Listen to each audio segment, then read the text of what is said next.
એક બજેટનું લેક્ચર એવું હોય કે આવતું આખું વર્ષ એટલે 1 ફેબ્રુઆરી 2023 સુધી જેટલી એક્ઝામ્સ આવે એ બધી એક્ઝામ્સમાં આ લેક્ચર તો ખાસ જોવાનું છે. આપણે ગુજરાતીમાં બહુ સરસ શબ્દ કહેવાય છે એને અંદાજપત્ર. અંદાજપત્ર એટલે આવનારા વર્ષમાં સરકારનો કેટલો ખર્ચ રહેશે અને કેટલી આવક રહેશે એનો એક અંદાજ આપતું એક પત્રક. પણ કોઈ ઇકોનોમી સાઉન્ડ ફૂટિંગ ઉપર આવી ક્યારે કહેવાય, એનો પાયો મજબૂત થયો ક્યારે કહેવાય, જ્યારે એનું આ જીએસટી વધારે હોય. નેક્સ્ટ ટોપિક ઉપર આવું જેની બહુ બધા લોકોને ઇંતજારી છે કે બિટકોઇન લીગલાઇઝ કરી નાખ્યો કે નહીં. નમસ્તે મિત્રો, આપણી લગભગ 5 વર્ષથી પ્રથા થઈ ગઈ છે એમ આ વખતે પણ બજેટનું લેક્ચર લઈને આવ્યા છીએ અને તમે લોકો ખૂબ આતુરતાથી રાહ જોતા હતા. કેટલા બધા મેસેજ અને કમેન્ટ ને આવી કે સર બજેટનું લેક્ચર ક્યારે મૂકો છો ક્યારે મૂકો છો. તો એઝ યુઝ્યુઅલ દર વખતની જેમ જ એક વીક પછી જ આવે છે આપણું લેક્ચર, કારણ કે ખૂબ મહેનત કરું છું આના ઉપર અને અમારો હેતુ એ હોય છે કે એનાલિસિસ એ ટાઈપનું દેવું, ફક્ત તમને ઇન્ફોર્મેશન દેવાનો હેતુ નથી હોતો અમારો કે બજેટમાં આ હતું, એનાથી શું ફરક પડે, એમાંથી ક્વેશ્ચન્સ આવે તો તમારે કઈ રીતે આન્સર આપવો. અને એક બજેટનું લેક્ચર એવું હોય કે આવતું આખું વર્ષ એટલે 1 ફેબ્રુઆરી 2023 સુધી જેટલી એક્ઝામ્સ આવે એ બધી એક્ઝામ્સમાં આ લેક્ચર તો ખાસ જોવાનું છે, કારણ કે ઇકોનોમીની ઘણી બધી ટર્મ્સ એમાંથી પૂછી નાખતા હોય છે અને લગભગ બધી એક્ઝામ્સમાં, પછી એ તમે જીપીએસસી કહો કે આઈબીપીએસ કહો કે એસએસસી કહો કે પછી ઇવન તલાટી જેટલી સિમ્પલ એક્ઝામ પણ કહો, તો ઇકોનોમીના ટર્મ્સ પૂછી નાખતા હોય છે આમાંથી. તો આ એક લેક્ચર એવું હોય કે તમને આખું વર્ષ કામ લાગવાનું હોય. ગવર્મેન્ટની કઈ કઈ મેજર યોજનાઓ ન્યૂઝમાં ચાલે છે અત્યારે, જે યોજનાઓ પૂછાવાના ચાન્સ વધારે હોય એ બધું જ આમાં ડિટેલમાં ડિસ્કસ થતું હોય છે. તો પ્રયાસ કરીએ તમને એકદમ સરળ ભાષામાં ઇકોનોમિક્સના બધી આટીગુટીઓ ટેકનિકલ ટર્મ્સ સમજાવવાનો. તો સૌથી પહેલાં બજેટમાંથી એક બહુ કોમનલી પૂછાતો ક્વેશ્ચન, અને તમે જ્યારે બજેટ સ્ટડી કરવાનું શરૂ કરો તો પહેલી નજર તમારી જે જગ્યાએ હોવી જોઈએ કે ભારત બજેટનો એકચ્યુઅલી મતલબ શું થાય. આપણે ગુજરાતીમાં બહુ સરસ શબ્દ કહેવાય છે એને અંદાજપત્ર. અંદાજપત્ર એટલે આવનારા વર્ષમાં સરકારનો કેટલો ખર્ચ રહેશે અને કેટલી આવક રહેશે એનો એક અંદાજ આપતું એક પત્રક. ઇંગ્લિશમાં એને કહે છે, કોન્સ્ટિટ્યુશનમાં એનો શબ્દ છે એન્યુઅલ ફાઇનાન્શિયલ સ્ટેટમેન્ટ. બજેટ જેવો શબ્દ એન્યુઅલમાં તો ક્યાંય ઉપયોગ થયો નથી અને હવે આપણા વિત્તમંત્રીએ પણ પહેલાં જે બજેટ એટલે લેધરનું બેગ લઈને ચાલતા, ફ્રેન્ચ ભાષામાં એને બુગે કહેવાય, જે પ્રોનાઉન્સિએશન કંઈક અલગ થતું હશે, તો એમાંથી એક કૌતૂહલ જાગતું મીડિયાવાળાએ પ્રચલિત કરેલો શબ્દ છે કે what is in the budget. Budget એટલે પેલી બેગ, લેધરની બેગ. તો હવે આપણા વિત્તમંત્રીએ તો કપડાના પેલામાં લાવવાનું ચાલુ કર્યું છે અને બહી ખાતા નામ આપે છે એને. તો એનો મતલબ શું થાય? ખાતું એટલે સરકારનું ખાતું. આવનારા વર્ષમાં સરકારની આવક ક્યાંથી થવાની છે અને ખર્ચ ક્યાં જવાનો છે. તો એક આ એનાલિસિસ બહુ ઇમ્પોર્ટન્ટ હોય અને કોઈ ડેવલપિંગ ઇકોનોમી ડેવલપ્ડ ઇકોનોમી થવા તરફ કઈ રીતે આગળ વધે એનું એક સૂચન આમાં હોય. ઘણા ડેવલપ્ડ ઇકોનોમીઝમાં એ કરજો વધારે હોય છે, પણ ભારત ઉપર એક વર્ષોથી 75 વર્ષના ઇતિહાસમાં બહુ ઓછા બજેટ્સ એવા ગયા હશે કે જેમાં આપણી આવકનો સૌથી મોટો સ્ત્રોત આ ન હોય. આ પહેલો આપણી આવકનો સૌથી મોટો સ્ત્રોત આ વર્ષે છે બોરોઈંગ્સ એન્ડ અધર લાયબિલિટીઝ, એટલે કે ઉધારી. ઘણા બધા વર્ષો સુધી આપણી માથે આ એક લાંછન રહેલું કે આવકનો સૌથી મોટો સોર્સ છે ઉધારી. 2019ના બજેટમાં આપણે આ મેણું ટાળી ચૂક્યા હતા. 2019ના બજેટમાં બોરોઈંગ્સ 19% હતી અને ટેક્સ 2 એના કરતાં વધારે હતા. કોઈ ઇકોનોમી સાઉન્ડ થઈ ક્યારે કહેવાય, એ ઇકોનોમીના પાયો મજબૂત થયો ક્યારે કહેવાય, જો આ વધુ હોવું જોઈએ અને એકચ્યુઅલી જીએસટી વધુ હોવી જોઈએ. કોર્પોરેશન ટેક્સ એટલે કંપનીઓ દ્વારા અપાતો ઇન્કમ ટેક્સ, આ ઇન્કમ ટેક્સ એટલે વ્યક્તિઓ દ્વારા અપાતો ઇન્કમ ટેક્સ. ઓકે, ઉદાહરણ, મુકેશ અંબાણી પોતાની આવકનો ટેક્સ ભરે તો એને કહેવાય ઇન્કમ ટેક્સ. રિલાયન્સ પોતાના પ્રોફિટનો ટેક્સ ભરશે તો એને કહેવાશે કોર્પોરેશન ટેક્સ. બંને અલગ એન્ટિટી છે. લીગલ ભાષામાં કંપનીને આર્ટિફિશિયલ પર્સન કહેવાય છે, કૃત્રિમ વ્યક્તિ. તો કંપનીઝ જે ભરે એ કહેવાય કોર્પોરેશન ટેક્સ. આ એના પ્રોફિટ ઉપરનો ટેક્સ છે. આ વ્યક્તિઓની સેલેરી અને એના પ્રોફિટ ઉપરનો ટેક્સ છે. પણ કોઈ ઇકોનોમી સાઉન્ડ ફૂટિંગ ઉપર આવી ક્યારે કહેવાય, એનો પાયો મજબૂત થયો ક્યારે કહેવાય, જ્યારે એનું આ જીએસટી વધારે હોય. એવી જ રીતે એક્સાઇઝ ડ્યુટી, અમુક ઉત્પાદો ઉપર હજી એક્સાઇઝ ડ્યુટી લાગે છે. એક્સાઇઝ ડ્યુટી એટલે ઉત્પાદન ઉપર ચૂકવવો પડતો ખર્ચ. તો આ બંને વધારે હોવા જોઈએ. તમારી આવક વધારે અહીંયાથી હોવી જોઈએ. તો એનું શું કામ, એનું કારણ શું, કે આ બતાવે છે કે તમારા દેશમાં મેન્યુફેક્ચરિંગ કેટલું થાય છે અને એનાથી જીડીપી વધશે. આ પ્રોફિટ છે, બરાબર છે, ઓકે છે, સારી વસ્તુ છે. પણ મેન્યુફેક્ચરિંગ આનાથી દેખાય છે તમને, કે તમારી ઇકોનોમી જેમ મેન્યુફેક્ચરિંગ વધારે એમ જીડીપી વધારે હોવાની તમારી ઇકોનોમી. તો આ વધારે હોવું જોઈએ. આપણે 2019માં એ જગ્યાએ ચાલ્યા ગયા હતા. કોરોનાના કારણે સરકારના ખર્ચા વધી ગયા છે. એટલે છેલ્લા 2 વર્ષથી આપણે જોઈએ કે આપણા બજેટમાં ફરીથી આપણી ઇન્કમનો જે સૌથી મોટો સોર્સ છે એ અગેન આ થઈ ગયો છે, બોરોઈંગ્સ એન્ડ અધર લાયબિલિટીઝ. અને તમને હજી પર્સપેક્ટિવમાં કમ્પેરેટિવ સમજાવું તો 2022ના બજેટમાં 35% આવક ઉધારીમાંથી આવી છે. આ ઉધારી ચૂકવવાની છે, વ્યાજ સહિત ચૂકવવાની છે. એટલા માટે આને આવકનો સોર્સ ન કહેવાય. હા, તમે કોઈ વેપારીને પૂછો કે તમારી આવક ક્યાંથી, અને એમ કે લોનમાંથી ઘર ચલાવું છું, તો એ સારો વેપારી ન કહેવાય. ઓકે, તો બીજી હજી પર્સપેક્ટિવ સમજાવું તમને. 35% આવક આમાંથી થાય છે. કોર્પોરેશન ટેક્સ 15% છે અને જીએસટી 16% છે. અને આપણે એક્સાઇઝ ડ્યુટીની વાત થઈ, 16 + 7, આ બંનેને કમ્બાઈન કરશો તો પણ હજી આનાથી વધારે નથી જતું.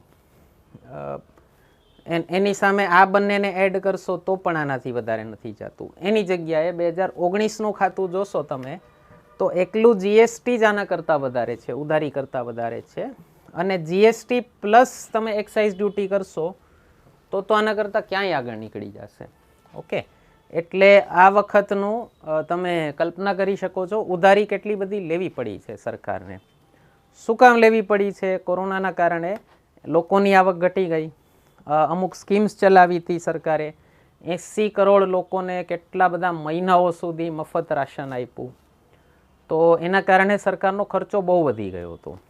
તો સબસિડી ને એના બધાના ખર્ચા ખૂબ વધી ગયા હતા. તો એટલા માટે સરકારે ઉધારી લેવી પડી. અને એનાથી જે એક આપણા બજેટનું જે હિસાબ કહેવાય, લેખાજોખા કહેવાય, કે બજેટનું બેલેન્સ શું છે, તો એને કહેવાય છે ફિસ્કલ ડેફિસિટ. ઓકે, તો એ ફિસ્કલ ડેફિસિટ માટે એક કાયદો છે, આપણે એ કાયદાને કહેવાય છે FRBM act, fiscal responsibility and budget management act. એ કાયદા પ્રમાણે આપણી ફિસ્કલ ડેફિસિટ એટલે કે ફિસ્કલ ડેફિસિટ એટલે બજેટના કુલ આવક કરતાં ખર્ચ કેટલો વધારે છે. ઓકે, એને કહેવાય ફિસ્કલ ડેફિસિટ. ગુજરાતીમાં એને કહેવાય છે નાણાકીય ખાધ અથવા રાજકોષીય ખાધ. હિન્દીમાં કહેવાય છે રાજકોષીય ઘાટા. તો એ ફિસ્કલ ડેફિસિટ 3%થી વધારે ન હોવી જોઈએ જીડીપીના. એવું આ કાયદો FRBM એક્ટ એમાં જોગવાઈ છે. પણ ક્યારેક સ્થિતિ ખરાબ થાય, આવી કોરોના જેવી સ્થિતિ છે, 2008માં અમેરિકાની એક મંદી આવી હતી, તો એવી સ્થિતિ થાય ત્યારે પછી FRBM એક્ટમાં છૂટછાટ આપે છે કે ઓકે ચાલો અત્યારે આ ડેફિસિટ તમે વધારો તો વાંધો નથી. તો ગયા કોરોનાના વર્ષમાં 2020-21માં એ ફિસ્કલ ડેફિસિટ પહોંચી ગઈ હતી 9.2%. એ બહુ મોટો આંકડો કહેવાય અને બહુ ખરાબ સિગ્નલ કહેવાય.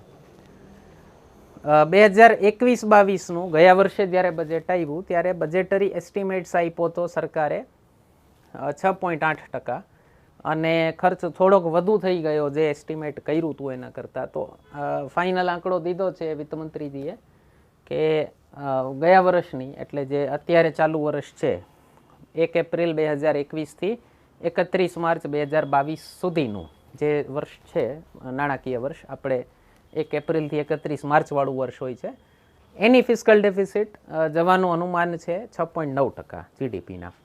અને આવતા વર્ષની ફિસ્કલ ડેફિસિટ આના કરતાં માર્જિનલી ઘટી છે થોડીક, એ 6.4% રહેવાનું અનુમાન છે. અને સરકારે, વિત્તમંત્રીજીએ, ફાઇનાન્સ મિનિસ્ટરે કીધું છે કે 2025 સુધીમાં એ 4.5% જેવી જશે. એટલે 3%નો આપણો જે ગોલ હતો એ ઘણો આગળ ધકેલાઈ ગયો છે. એકચ્યુઅલી ગોલ તો કોઈ પણ દેશનો સરપ્લસ બજેટ દેવાનો જ હોય, પણ સ્થિતિ જરાક પ્રતિકૂળ થઈ ગઈ ફરીથી આ કોરોનાના કારણે. તો આ બજેટનું એક એનાલિસિસ સૌથી પહેલું કહેવાય છે. વિપક્ષે આની ટીકા પણ કરી, સરકાર એના ઉપર પ્રાઇડ પણ લે છે કે આ બજેટ કેપિટલિસ્ટ બજેટ છે, મૂડીવાદી બજેટ છે.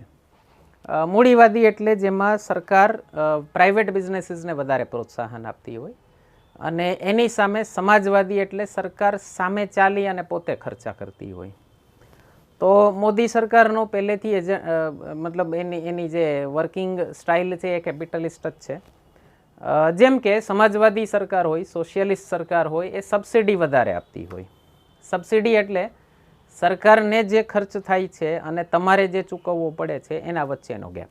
ઓકે, ઉદાહરણ તમારા લાઇટના બિલમાં તમે જોયું હશે, સિલિન્ડરનો બાટલો, એલપીજીનો બાટલો તમે જોયો હશે કે નોન સબસિડાઇઝ સિલિન્ડરનો રેટ 1 હોય અને સબસિડાઇઝ સિલિન્ડરનો રેટ એના કરતાં ઓછો હોય.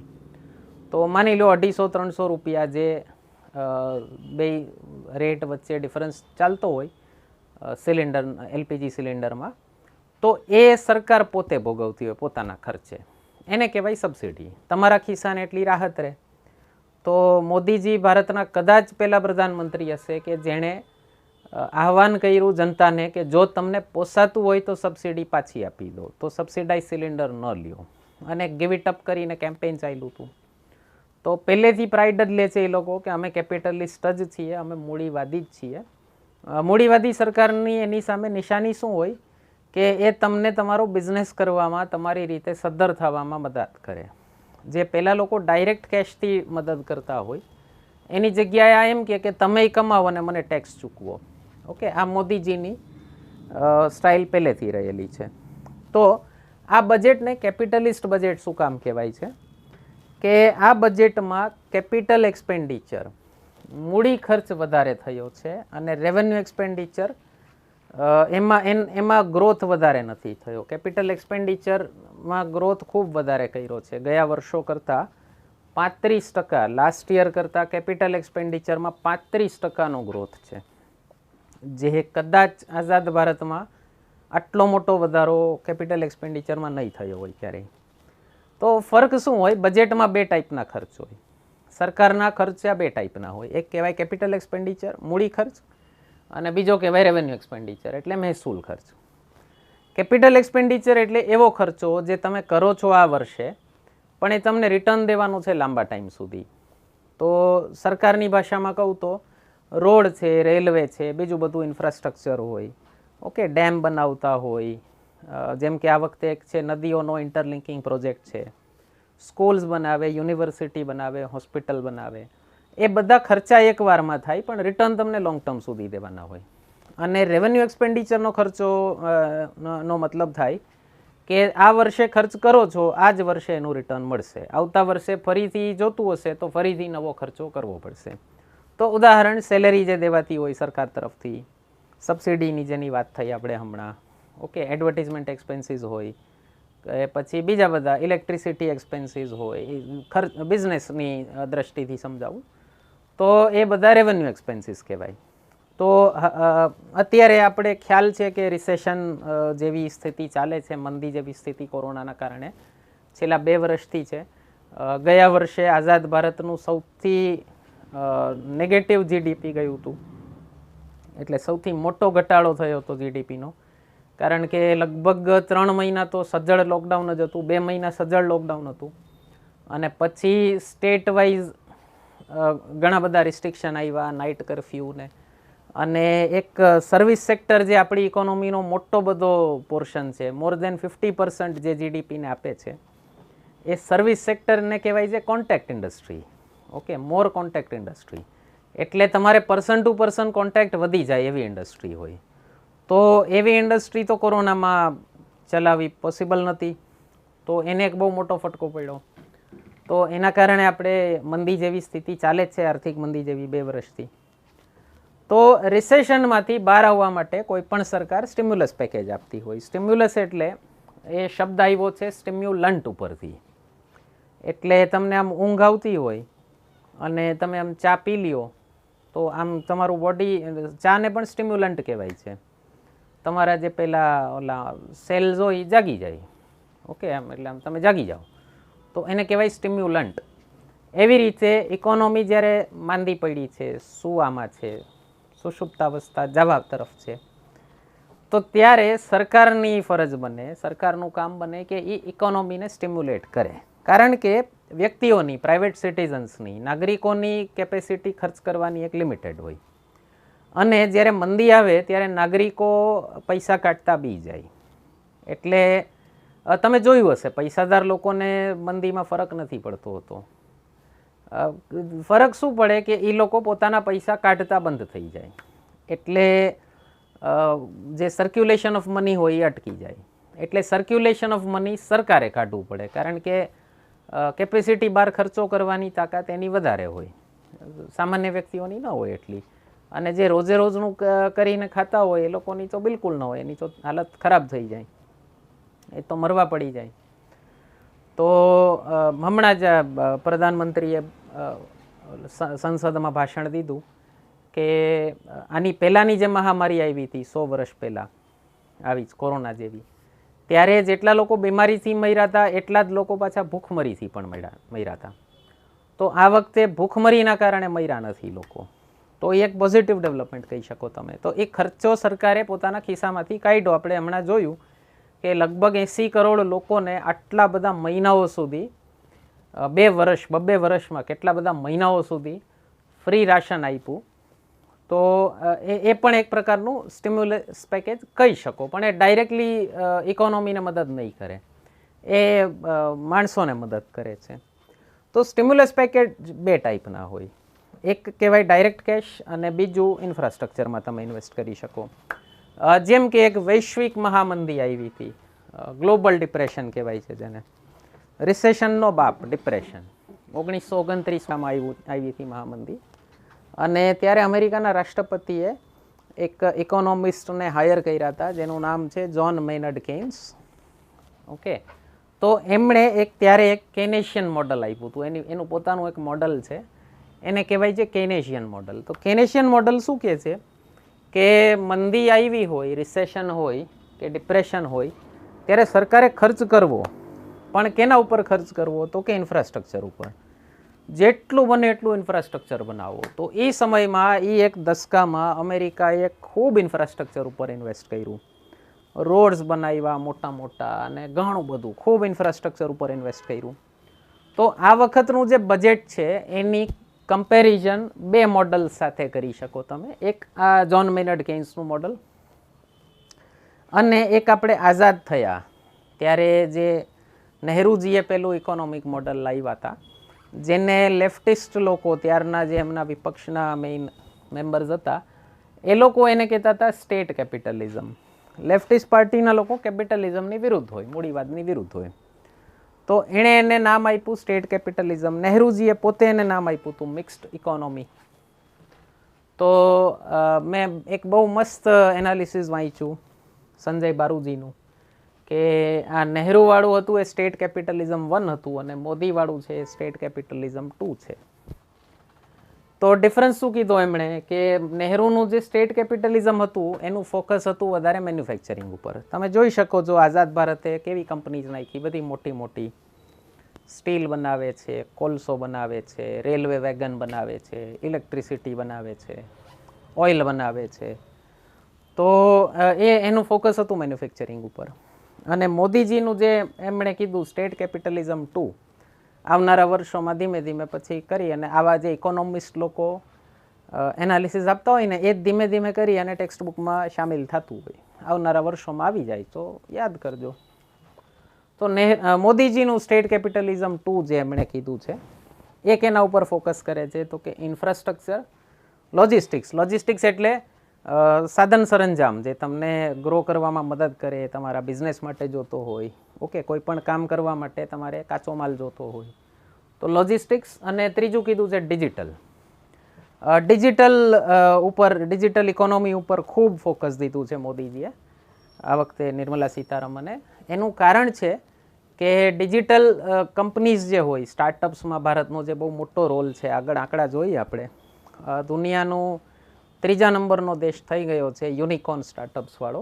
યુનિકોર્ન સ્ટાર્ટઅપ એટલે $1 બિલિયન પ્લસ જેનું વેલ્યુએશન થાય એને યુનિકોર્ન સ્ટાર્ટઅપ કહેવાય. સ્ટાર્ટઅપ એટલે તમને ખ્યાલ હશે કે ડિજિટલી કોઈ બિઝનેસ રન કરતા હોય અને સ્ટાર્ટઅપ કહે છે. તો 42 યુનિકોર્ન સ્ટાર્ટઅપ્સ છે ઇન્ડિયામાં અત્યારે, અને ગયા વર્ષે લાર્જેસ્ટ ગ્રોથ ઇન્ડિયામાં સ્ટાર્ટઅપ્સનો થયો. તો એમાં બહુ પૈસાનું ઇન્વેસ્ટમેન્ટ જરૂરી નથી હોતું. એમાં બુદ્ધિથી વધારે કામ કરી શકો તમે, અને ખાલી બુદ્ધિના જોરે તમે રાતોરાત લોકો પૈસાદાર થયેલા પણ છે. ઓકે, ઘણા બધા ઉદાહરણ આપણે જોયા ગયા વર્ષે જ. એક નાયકા કરીને એક કંપની છે, મીશો છે, અને ખાતા બુક છે, અને ઘણા બધા બહુ ફટાફટ ગ્રો કર્યા છે. તો એ ડિજિટલ ઉપર વધારે ફોકસ છે, કારણ કે આવનારી ટેકનોલોજી જે છે. હવે નિર્મલા સીતારમણે જ્યારે બજેટ પ્રેઝન્ટ કર્યું અને એમણે કીધું કે હું કેપિટલ એક્સપેન્સ વધારે કરું છું રેવન્યુ એક્સપેન્સીસ કરતાં, તો ત્યારે એક જૂની એક થિયરી ચાલે છે ઇકોનોમિક્સમાં, એને કહેવાય છે વોશિંગ્ટન કન્સેન્સસ. એ વોશિંગ્ટન કન્સેન્સસ એવું કહે છે કે public investment crowds out private investment. એટલે એ લોકો એવું કહે છે કે જો સરકાર ઇન્વેસ્ટ કરતી હોય, પબ્લિક ઇન્વેસ્ટમેન્ટ એટલે સરકારનું ઇન્વેસ્ટમેન્ટ, સરકાર જ્યારે રોકાણ કરતી હોય, સરકાર ખર્ચો કરતી હોય, તો પ્રાઇવેટ બિઝનેસીસ પછી ખર્ચો ન કરે, એ લોકો ડિમોટિવેટ થઈ જાય. નિર્મલા સીતારમણે એના કરતાં ટોટલી ઓપોઝિટ થિયરી આપી છે, અને એમણે પોતાનો જે મોડલ આપ્યો છે એને કહેવાય છે pump primed growth model. Okay, આ એક વન લાઇનરમાં આ બધા 3-4 શબ્દો વન લાઇનરમાં પૂછાઈ શકે આવનારા ટાઈમમાં. મેઇન્સ લખો તો કોટ કરી શકો તમે. તો પંપ પ્રાઇમ્ડ ગ્રોથ મોડલ એને કીધું નિર્મલા સીતારમણે. એટલે એમણે શું કીધું, 2-3 વાર ઉલ્લેખ કર્યો છે બજેટની સ્પીચમાં, કે public investment brings in private investment, boost private investment. Okay, એમણે આના કરતાં ઉલટું કીધું કે અમે ખર્ચો કરશું તો પ્રાઇવેટ ઇન્વેસ્ટમેન્ટ વધુ થશે. ઓકે, એટલા માટે એમણે કેપિટલ એક્સપેન્ડિચરમાં 35% ઇન્ક્રીઝ આપ્યો છે ગયા વર્ષ કરતાં, અને ઇફેક્ટિવ કેપિટલ એક્સપેન્ડિચર છે 10.68 લાખ કરોડ. લગભગ કહી શકો તમે ટોટલ જે ખર્ચો કરવાની છે ભારત સરકાર એનો લગભગ 23-24% જેવો કેપિટલ એક્સપેન્ડિચરમાં છે, જે કદાચ હજી સુધીનો સૌથી મોટો પર્સન્ટેજ હશે. આવું શું કામ કર્યું? કેપિટલ એક્સપેન્ડિચર વધારે શું કામ ખર્ચ કર્યો? કે આપણે જે જોયું કે રિસેશન માટે સ્ટિમ્યુલસ 2 ટાઈપના હોય. એક તો ડાયરેક્ટ કેશ આપી શકો, જે વિપક્ષ ડિમાન્ડ કરતું હતું કે ભાઈ લોકોના ખાતામાં, જનધન ખાતામાં દર મહિને આટલા રૂપિયા જમા કરી દો. અથવા બીજું થઈ શકે કે ઇન્કમ ટેક્સ ઘટાડી દો. ઇન્કમ ટેક્સ ઘટાડો તો લોકોની સ્પેન્ડિંગ કેપેસિટી વધી જાય. ઓકે, તો લોકો ખર્ચ કરે વધારે, એને કહેવાય ડાયરેક્ટ કેશ ટ્રાન્સફર. ઇન્ફ્રાસ્ટ્રક્ચર વધારવા પાછળનો લોજિક શું છે? તો એના માટે એક કહેવાય છે મલ્ટીપ્લાયર ઇફેક્ટ, કે તમે ગવર્મેન્ટ કઈ જગ્યાએ રૂપિયા નાખે તો એની મલ્ટીપ્લાયર ઇફેક્ટ શું આવે. તો નિર્મલા સીતારમણજીએ પોતે જ પછીના એક ઇન્ટરવ્યૂમાં, બજેટ પછીના એક ઇન્ટરવ્યૂમાં કીધું કે ભાઈ કેપિટલ એક્સપેન્ડિચર ઉપર આપણે ગયા વખતે પણ વાત થઈ હતી, ગયા વખતના બજેટમાં પણ વાત થઈ હતી. કેપિટલ એક્સપેન્ડિચર ઉપર તમે ₹1 ખર્ચ કરો તો એની ઇકોનોમીમાં ઇફેક્ટ આવે ₹2.5ની, એટલે એ 2 ગણો થઈ જાય. કઈ રીતે?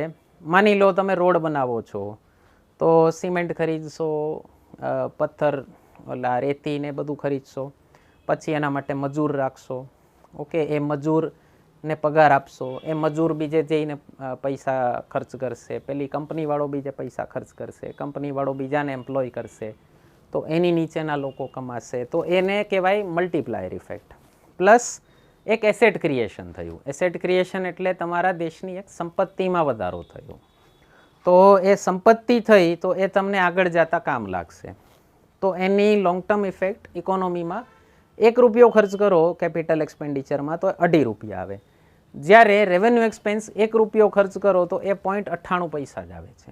કોઈ કેસમાં 0.6 રૂપિયો, 60 પૈસાથી 98 મીન્સ 1 રૂપિયો સરકાર નાખે તો ઇકોનોમીમાં પૂરો 1 રૂપિયો પણ નહીં ફરે. કારણ કે તમે વ્યક્તિને ડાયરેક્ટ આપો છો તો એ પહેલું ઈ કન્ઝ્યુમ કરવાનો ને, ડાયરેક્ટ કન્ઝ્યુમ થઈ ગયું તો મલ્ટીપ્લાયર ઇફેક્ટ નહીં થાય. આમાં તમે બિઝનેસને બઢાવો આપો છો એટલે એકલો માણસ નહીં કમાય, ઘણા બધા માણસો કમાશે. ઓકે, એટલા માટે વધારે ઝુકાવ એમણે રાખ્યો છે કેપિટલ એક્સપેન્ડિચર ઉપર. અને કેટલું કેપિટલ એક્સપેન્ડિચર કર્યું છે એ જરાક બતાવું તમને. ગયા વખતનું આ 2021-22નો આંકડો છે. ગયા વખતનું કેપિટલ એક્સપેન્સ હતું 5.54 લાખ કરોડ, બજેટરી એસ્ટિમેટ હતું. સરકારે બજેટમાં એસ્ટિમેટ કર્યું હતું 5.5 લાખ કરોડ. એકચ્યુઅલ ખર્ચો અત્યાર સુધીમાં લગભગ થઈ ગયો છે 6 લાખ કરોડ. અને આ વખતનું બજેટરી એસ્ટિમેટ છે, આ વખતે બજેટમાં આંકડો કીધો છે 7.5 લાખ કરોડ. આ કેન્દ્ર સરકાર કરવાની છે. રાજ્ય સરકારોને પણ કેપિટલ એક્સપેન્સ કરવામાં મદદ કરવાની છે. એ લગભગ 2.5-3 લાખ કરોડ જેવું થશે. એટલે ટોટલ એક્સપેન્ડિચર જે છે, ઇફેક્ટિવ કેપિટલ એક્સપેન્ડિચર જેને કહેવાય છે, એ થશે લગભગ 10.68 લાખ કરોડ. બે ટર્મ્સ બીજા બહુ ઇમ્પોર્ટન્ટ જોઈ લઈએ બજેટ માટેના.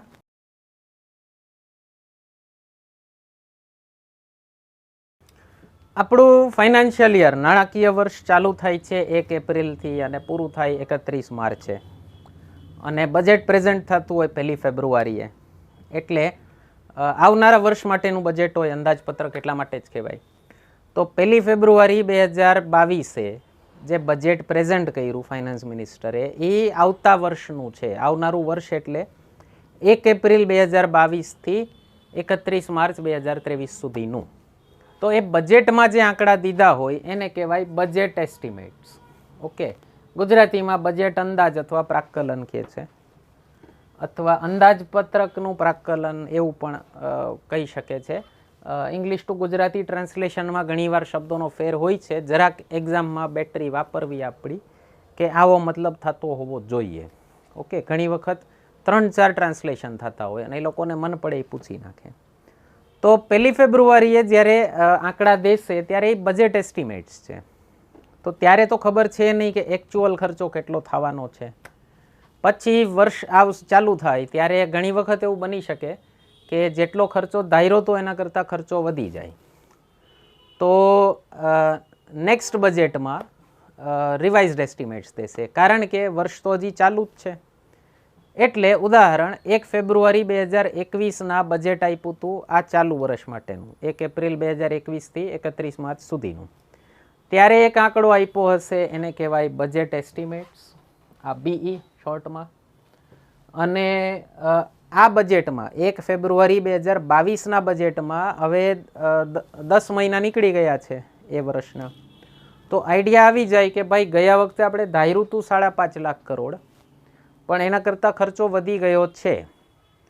તો વધારેલા ખર્ચા સાથેનો એક આંકડો આપે નેક્સ્ટ બજેટમાં, એને કહેવાય રિવાઇઝડ એસ્ટિમેટ, સુધારેલો અંદાજ. શું કામ? હજી એસ્ટિમેટ જ છે, હજી 2 મહિના બાકી છે. ભગવાન ન કરે અને ફરીથી કોરોના કંઈક ઉથલો મારે, ફરીથી લોકડાઉન કરવું પડે તો હજી ખર્ચો વધી શકે. તો હવે એકચ્યુઅલ ફિગર શું આવ્યું એ આવે એના પછીના વર્ષના બજેટમાં અથવા નેક્સ્ટ યરના ઇકોનોમિક સર્વેમાં, અને એને કહેવાય એકચ્યુઅલ્સ, કે એકચ્યુઅલ ખર્ચો, વાસ્તવિક ખર્ચો આટલો થયો હતો. તો આ બે શબ્દો તમે બજેટ વાંચો ત્યારે ખાસ ધ્યાનમાં રાખવું. શોર્ટમાં એને કહેવાય છે BE અને RE. આપણે જોયું બેનિફિટ ઓફ કેપિટલ એક્સપેન્ડિચર શું થાય છે, મલ્ટીપ્લાયર ઇફેક્ટ બહુ મોટી હોય એની. અને સરકારે એના ઉપર જ સટ્ટો માર્યો છે કે અમે બિઝનેસીસને પ્રમોટ કરશું, વધારે ઇન્ફ્રાસ્ટ્રક્ચર બનાવશું, જેનાથી આવનારા વર્ષોમાં પણ એ એસેટ કામ લાગે, એ સંપત્તિ કામ લાગે આપણને. તાત્કાલિક ઇકોનોમીને રિવાઇવ કરવામાં ઓછી મદદ કરશે. રેવન્યુ એક્સપેન્સીસ કરતાં તાત્કાલિક ઓછી મદદ કરે, પણ લોંગ ટર્મ વધારે ફાયદો થાય છે.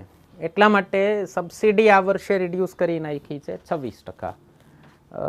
કારણ કે કોરોના હવે ગવર્મેન્ટને હવે આશા છે કે હવે એટલો પ્રભાવી નહીં રહે, લગભગ ખતમ થવામાં છે એવું માનીને ચાલીએ આપણે. ગઈ મહામારી પણ 2 વર્ષ ચાલી હતી અને ત્યારે કંઈ ટેકનોલોજી ને આટલું બધું નહોતું. છતાંય 2-3 વર્ષ એનો મેઇન પ્રકોપ રહ્યો તો 2 વર્ષ જેવો. તો આશા કરે છે કે હવે લગભગ કોરોનાનું ખતમ થઈ ગયું હોય સંકટ, સિવાય કે નવું કોઈ વેરિયન્ટ આવે અને ફરીથી કાંઈ આપણને હેરાન કરે તો એટલા માટે આ વખતે હવે એક તો મેઇનલી ઓલું જે ફ્રીમાં રાશન આપ્યું, ફ્રીમાં અનાજ આપ્યું 80 કરોડ લોકોને, એ હવે ડિસકન્ટિન્યુ થશે માર્ચ 2022 પછી. તો એનો ખર્ચો નહીં હોય એટલે ફૂડ સબસિડી ઘટશે. ફર્ટિલાઇઝર સબસિડી ગયા વખતે ખૂબ વધારે હતી, કારણ કે યુરિયા અને બધા ફર્ટિલાઇઝરના ભાવ ઇન્ટરનેશનલ બજારમાં ખૂબ વધી ગયા હતા. લોકડાઉન બધા દેશમાં આવ્યું હતું એટલે ફેક્ટરીઓ બંધ રહી હતી, એટલે સપ્લાય ઘટી ગઈ હતી, ડિમાન્ડ એમને એમ રહી હતી. તો એટલા માટે સપ્લાય ઘટવાના કારણે આંતરરાષ્ટ્રીય બજારોમાં જ ભાવ ખૂબ ઉપર છે. અત્યારે મોંઘવારીથી આખી દુનિયા બહુ ખરાબ રીતે સામનો કરે છે.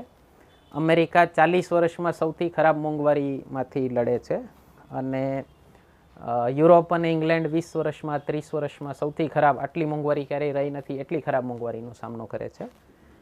એની સામે એની કમ્પેરિઝનમાં ભારતમાં મોંઘવારીનું સ્તર ઘણું ઓછું છે. ભાવ વધારો છે હું સમજું જ છું, પણ એક મોટું કારણ છે ભાવ વધારાનું સપ્લાય સાઈડ ગડબડી છે કે ફેક્ટરીઝ બંધ હતી એટલા માટે સપ્લાય જ ઓછી છે, ટ્રાન્સપોર્ટેશન બંધ હતું, ઘણી બધી સમસ્યાઓ હતી. તો ગવર્મેન્ટને અંદાજો છે કે ફૂડ સબસિડી અને ફ્યુલ સબસિડી આ વખતે ઘટી જશે, ફૂડ સબસિડી અને ફર્ટિલાઇઝર સબસિડી ઘટી જશે. ત્રીજી એક સબસિડી હોય છે સબસિડીમાં મેજર ફ્યુલ સબસિડી. ફ્યુલ સબસિડીમાં આપણે કેરોસીનની સબસિડી ઘણા ટાઈમથી બંધ થઈ ગઈ છે, હવે પેટ્રોલની પણ બંધ થઈ ગઈ છે, હવે એકમાત્ર એલપીજીની સબસિડી બચી છે. તો એનો વેટેજ ઓછો હોય છે, વધુ વેટેજ આ બેનું હોય છે. છતાંય સબસિડી છે ઘણી મોટી અમાઉન્ટમાં. આ વખતનું બીઈ બજેટરી એસ્ટિમેટ છે 3.56 લાખ કરોડ, જે ગયા વખતનું રિવાઇઝડ એસ્ટિમેટ થઈ ગયું હતું, વધી ગયું હતું 4.8 લાખ કરોડ લગભગ. ઓકે, બીજો એક આંકડો જે બજેટમાં બધાની કાગડોળે નજર હોય કે જીડીપીનું એસ્ટિમેટ શું છે ગવર્મેન્ટનું.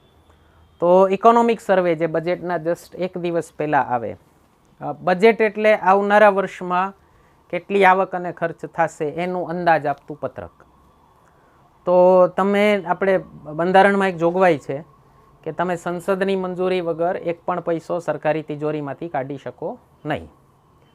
તો બજેટનો મતલબ થયો સરકાર પોતાનો એક હિસાબ આવનારા વર્ષ માટેનો આપે છે સંસદને કે ભાઈ આવતા વર્ષે આટલો ખર્ચો કરવાનો છે તો પૈસા આપો સંસદને, એટલે ભારતની જનતાને. હવે તમે કોઈ વ્યક્તિ પાસે દર વર્ષે પૈસા માગવા જતા હો તો એ ગયા વર્ષનો હિસાબ તો માગે જ કે ભાઈ ગયા વર્ષના પૈસાનું શું કર્યું એ આપો. તો એ સરકાર પોતાના ગયા વર્ષનો જે હિસાબ આપે એને કહેવાય ઇકોનોમિક સર્વે, ગુજરાતીમાં કહીએ છીએ આપણે આર્થિક સર્વેક્ષણ. તો 1 ફેબ્રુઆરીએ બજેટ પ્રેઝન્ટ થાય, એના જસ્ટ એક દિવસ પહેલાં 31 જાન્યુઆરીએ ઇકોનોમિક સર્વે પ્રેઝન્ટ થતું હોય. તો એ ઇકોનોમિક સર્વેના આંકડા મોસ્ટ રિલાયેબલ હોય. હા, તમે કોઈ પણ એક્ઝામ માટે, ખાસ કરીને જીપીએસસી યુપીએસસી માટે ઇકોનોમિક્સના કોઈ આંકડા તમારે વેરીફાઈ કરવા હોય, ઘણી વખત થતું હોય કે 2 વેબસાઇટમાં 2 બુક્સમાં અલગ અલગ આંકડા હોય, તમારે વેરીફાઈ કરવું હોય તો ઇકોનોમિક સર્વેના આંકડા વેરીફાઈ કરી શકો. તો ઇકોનોમિક સર્વે કહે છે જીડીપી 8 થી 8.5% જેવી વધશે. અંદાજો છે કે 2019 વાળું લેવલ આપણે ટચ કરી જઈએ આ વખતે, એટલે આ 2022ના એન્ડ સુધીમાં. ઓકે, 2021-22ના એન્ડ સુધીમાં, એપ્રિલ ટુ માર્ચ 2021-22. એટલે જીડીપીનો આંકડો ગવર્મેન્ટે અત્યારે કન્ઝર્વેટિવ આંકડો દીધો છે, વર્લ્ડ બેંકે વધારે દીધો છે. વર્લ્ડ બેંકે 9.9% જેવું કીધું છે કે ભારતની જીડીપી વધશે. ગવર્મેન્ટ થોડીક કોશિયસ ચાલે છે. એનું કારણ છે કે એમણે હજી 1-2 મહિના બાકી છે, ઓમિક્રોન કેવી તબાહી લાવે એ બધું બજેટ બનતું હતું ત્યારે હજી ખ્યાલ નહોતો ઓમિક્રોનની શું સ્થિતિ હશે, ત્યારે જસ્ટ થર્ડ વેવ ચાલુ જ થઈ હતી, એટલા માટે ઓછું ઓમિક્રોનને કન્સિડર કરી અને થોડુંક ઓછું ગણ્યું છે. આશા કરીએ આને પાર થઈ જાય. એક બહુ મોટી ન્યૂઝ આવી છે જીડીપી માટે. વર્લ્ડ બેંક શું કામ ઓપ્ટિમિસ્ટિક છે, ગવર્મેન્ટ પણ શું કામ ઓપ્ટિમિસ્ટિક છે. ટેક્સ કલેક્શન બહુ વધી ગયું આપણું. જીએસટી જાન્યુઆરી 2022માં જે લાસ્ટ મહિનો ગયો એમાં 1.4 લાખ કરોડનું કલેક્શન થયું, અને એ જીએસટીના આવ્યા પછીનું હાઈએસ્ટ કલેક્શન છે કોઈ એક મહિનાનું. તો એનો મતલબ જીએસટી વધ્યું મીન્સ પ્રોડક્શન એની ગતિ આવી ગયું, અને ડિમાન્ડ એની ગતિ આવી ગઈ, એટલે લોકો પાસે પૈસો ફરવા માંડ્યો છે એવું તમે અનુમાન કરી શકો. અમુક સેક્ટર્સ હજી બહુ ખરાબ સ્થિતિમાં છે, પણ એટલી આશા રાખવી કે ભાઈ જનતા કમાઈ છે ને, ઇકોનોમીમાં પૈસો આવી ગયો તો વહેલા મોડો આપણી આગળ પૈસો આવી જશે. કોક કમાવું જોઈએ, ઓકે, બીજાની કમાણી જોઈને રાજી થવું, ઈર્ષા ન કરવી. આઈટી રિટર્ન્સ વધારવામાં મોદી સરકારનો ઘણો મોટો રોલ હતો. 2014નો આંકડો આપ્યો છે કે 3.3 કરોડ આઈટી રિટર્ન ફાઇલ થયા હતા 2014માં 130 કરોડના દેશમાં, જે વધારી અને 2021માં 6.5 કરોડ થયા છે, લગભગ ડબલ તમે કહી શકો. હજી એ ડેવલપ્ડ દેશોની સરખામણીએ જુઓ તો બહુ ઓછા છે. ઓકે, એટલે કાંઈ કોઈ ટેક્સ ભરતું જ નથી એમ કહો તો ચાલે. અને ઘણા લોકો આમ ઓલા ટેક્સના વિરોધી હોય ને, એ લોકો ઘણા એવી પાંગડી દલીલો કરી નાખે કે તમે પાર્લેજીનું પેકેટ લ્યો તો જીએસટી તો ચૂકવો જ છો ને. એટલે પણ પાર્લેજી પોતાનો income tax, corporation tax Parle ભરે છે, ઇન્કમ ટેક્સ તમે નથી ભર્યું. ઓકે, જો દેવાપાત્ર થતા હોવ તો. ઓકે, ન હોય તો 5 લાખથી ઓછી આવક હોય તો કોઈ ઇશ્યુ જ નથી. ગ્રોસ ટેક્સ રેવન્યુ 13% ઉપર છે ગયા વર્ષ કરતાં. અને આ વખતે સરકારે ટાર્ગેટ કર્યો છે, આ વખતનું બજેટરી એસ્ટિમેટ છે કે ટેક્સ રેવન્યુ 9.6% વધશે. ઓકે, બજેટરી એસ્ટિમેટ હતું ગયા વખતે 11 લાખ કરોડ, એની જગ્યાએ રિવાઇઝડ એસ્ટિમેટ એટલે 12 આ વર્ષનું, ચાલુ વર્ષની જ વાત છે, આ 2021-22માં બજેટરી એસ્ટિમેટ હતું 1 ફેબ્રુઆરી 2021ના કે 11 લાખ કરોડનું ઇન્કમટેક્સ કલેક્શન થશે. એની જગ્યાએ 12.5 લાખ કરોડનું ઇન્કમટેક્સ કલેક્શન થઈ ચૂક્યું છે. આવું બહુ ઓછું થતું હોય ભારતમાં કે સરકારે જેટલું ધાર્યું હતું એના કરતાં વધુ ટેક્સ આવ્યો. તો આને ટેક્સ બોયન્સી કહેવાય. ટેક્સ બોયન્સી એટલે તમારી જીડીપીનો જે ગ્રોથ રેટ છે એના કરતાં ટેક્સ કલેક્શનનો રેટ વધી જાય. અને એક બીજું મેઇન કારણ છે આમાં, એને કહેવાય છે ટેક્સ ઇલાસ્ટિસિટી. ટેક્સ ઇલાસ્ટિસિટી એટલે તમે ટેક્સ ઘટાડો, ટેક્સનો દર ઘટાડો તો ટેક્સનું કમ્પ્લાયન્સ વધી જાય. કમ્પ્લાયન્સ મીન્સ વધારે લોકો ટેક્સ ભરવા માંડે. તો ઉદાહરણ 2019માં સરકારે કોર્પોરેશન ટેક્સ, કંપનીઓનો જે ઇન્કમ ટેક્સ છે એ ધડામ કરતો ઘટાડીને 22% કરી નાખ્યો હતો.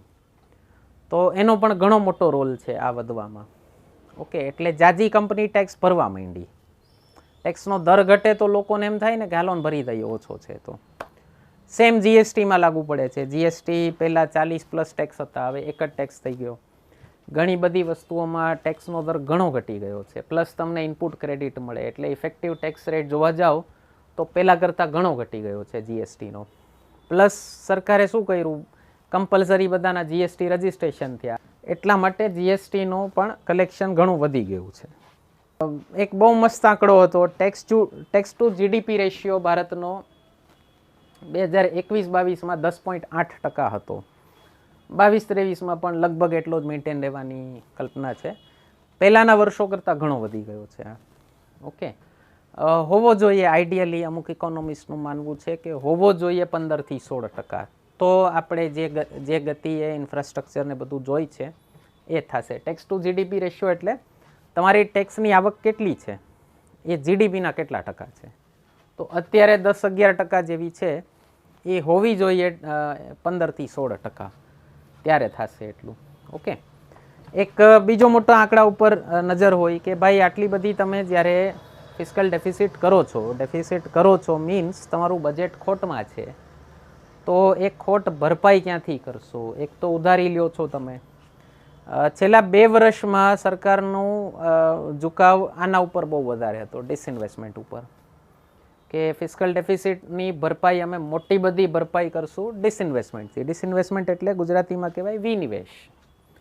તમે સરકારી કંપની ખોલો ત્યારે રોકાણ કરો તો એને કહેવાય નિવેશ. એ રોકાણ પાછું કાઢો એટલે રોકાણ વેચી દો અને પૈસા પાછા લ્યો તો એને કહેવાય વિનિવેશ. તો એ થયું ડિસઇન્વેસ્ટમેન્ટ. મીન્સ સરકારી કંપનીઓ વેચી અને પૈસા કમાઈ અને ફિસ્કલ ડેફિસિટને થોડીક ભરપાઈ કરવાનો પ્લાન હતો સરકારનો. પણ છેલ્લા 2 વર્ષથી એ ટાર્ગેટ પૂરું નથી થતું. ગયા વર્ષે બહુ મોટો આંકડો દીધો હતો ફાઇનાન્સ મિનિસ્ટરે ડિસઇન્વેસ્ટમેન્ટનો, 1.75 લાખ કરોડનો દીધો હતો. બજેટરી એસ્ટિમેટ્સ BE, જે આ વખતે રિવાઇઝડ એસ્ટિમેટ છે 78,000 કરોડ, પણ આટલું રિયલાઇઝ થયું નથી હજી. રિયલાઇઝ 40,000 કરોડ કરતાંય ઓછું થયું છે, એટલે 40,000 કરોડ કરતાં પણ ઓછા રૂપિયા મળેલા છે વિનિવેશમાં. તો આ કઈ રીતે આ આંકડો પહોંચશે આઈડિયા નથી. ઓકે, આ વખતનું ડિસઇન્વેસ્ટમેન્ટનો ટાર્ગેટ રિયાલિસ્ટિક આપ્યો છે 65,000 કરોડ. ઓકે, એટલે અચીવેબલ છે. એમણે પોતાના ભાષણમાં જ ઉલ્લેખ કર્યો હતો ફાઇનાન્સ મિનિસ્ટરે કે LICનું IPO આવવાનું છે, લગભગ 5% જેવો સ્ટેક સરકાર વેચે એવું અનુમાન છે. એર ઇન્ડિયા વેચાઈ ગઈ છે. એક નીલાંચલ ઇસ્પાત નિગમ લિમિટેડ, એનું પણ ડીલ થઈ ગઈ છે ટાટા સાથે જ, ટાટા ગ્રુપ સાથે. અને એક હમણાંની બજેટ પછીની ન્યૂઝ છે કે સરકારી બેંક 2 બેંક વેચવાની વાત કરી હતી ગયા બજેટમાં, પણ વેચાણી નથી. તો નામ ફાઇનલ થઈ ગયું છે, IDBI એક વેચવાના છે, 2માંથી એક. નેક્સ્ટ બેંકનું જોઈએ આવે ત્યારે. ઓકે, પણ આ બધી શું પ્રોસેસ લાંબી હોય, સરકારી કંપનીઓ બધી મોટી મોટી છે. પ્લસ એ લોકોનું વર્ક કલ્ચર એટલું ખરાબ છે કે કોઈ બિઝનેસમેન જટ એમાં હાથ નાખે નહીં ખરીદવા માટે. એર ઇન્ડિયાને તકલીફ થઈ હતી. તો મેઇન મુદ્દાઓ ઉપર આવીએ કે કેપિટલ એક્સપેન્ડિચર કરવાની ક્યાં છે સરકાર. તો એક મોટો પ્લાન છે PM ગતિશક્તિ, ગયા વર્ષે ઓક્ટોબરમાં લોન્ચ કરી હતી પ્રધાનમંત્રીજીએ. અને 16 મિનિસ્ટ્રીઝને કમ્બાઈન કરવાનો પ્લાન છે. ગતિશક્તિ એટલે ઇન્ફ્રાસ્ટ્રક્ચરના જે પ્રોજેક્ટ્સ નખાતા હોય એને એકદમ સ્પીડ દેવાની, ગતિ દેવાની. તો ત્યારે બહુ એકદમ ગાજાવાજા સાથે ઘોષણા કરી હતી કે માની લો રોડ બનતો હોય તો રોડ બની ગયો, પછી પાણીવાળો આવશે, પાછો રોડ ખોદી અને પાણીની પાઇપલાઇન નાખીને જશે. પછી ગેસવાળો આવશે, એ આવી અને પાઇપલાઇન નાખીને જશે. પછી ઇન્ટરનેટવાળો આવશે. તો દર વખતે ખોદાઈ, ખર્ચો થાય સરકારને.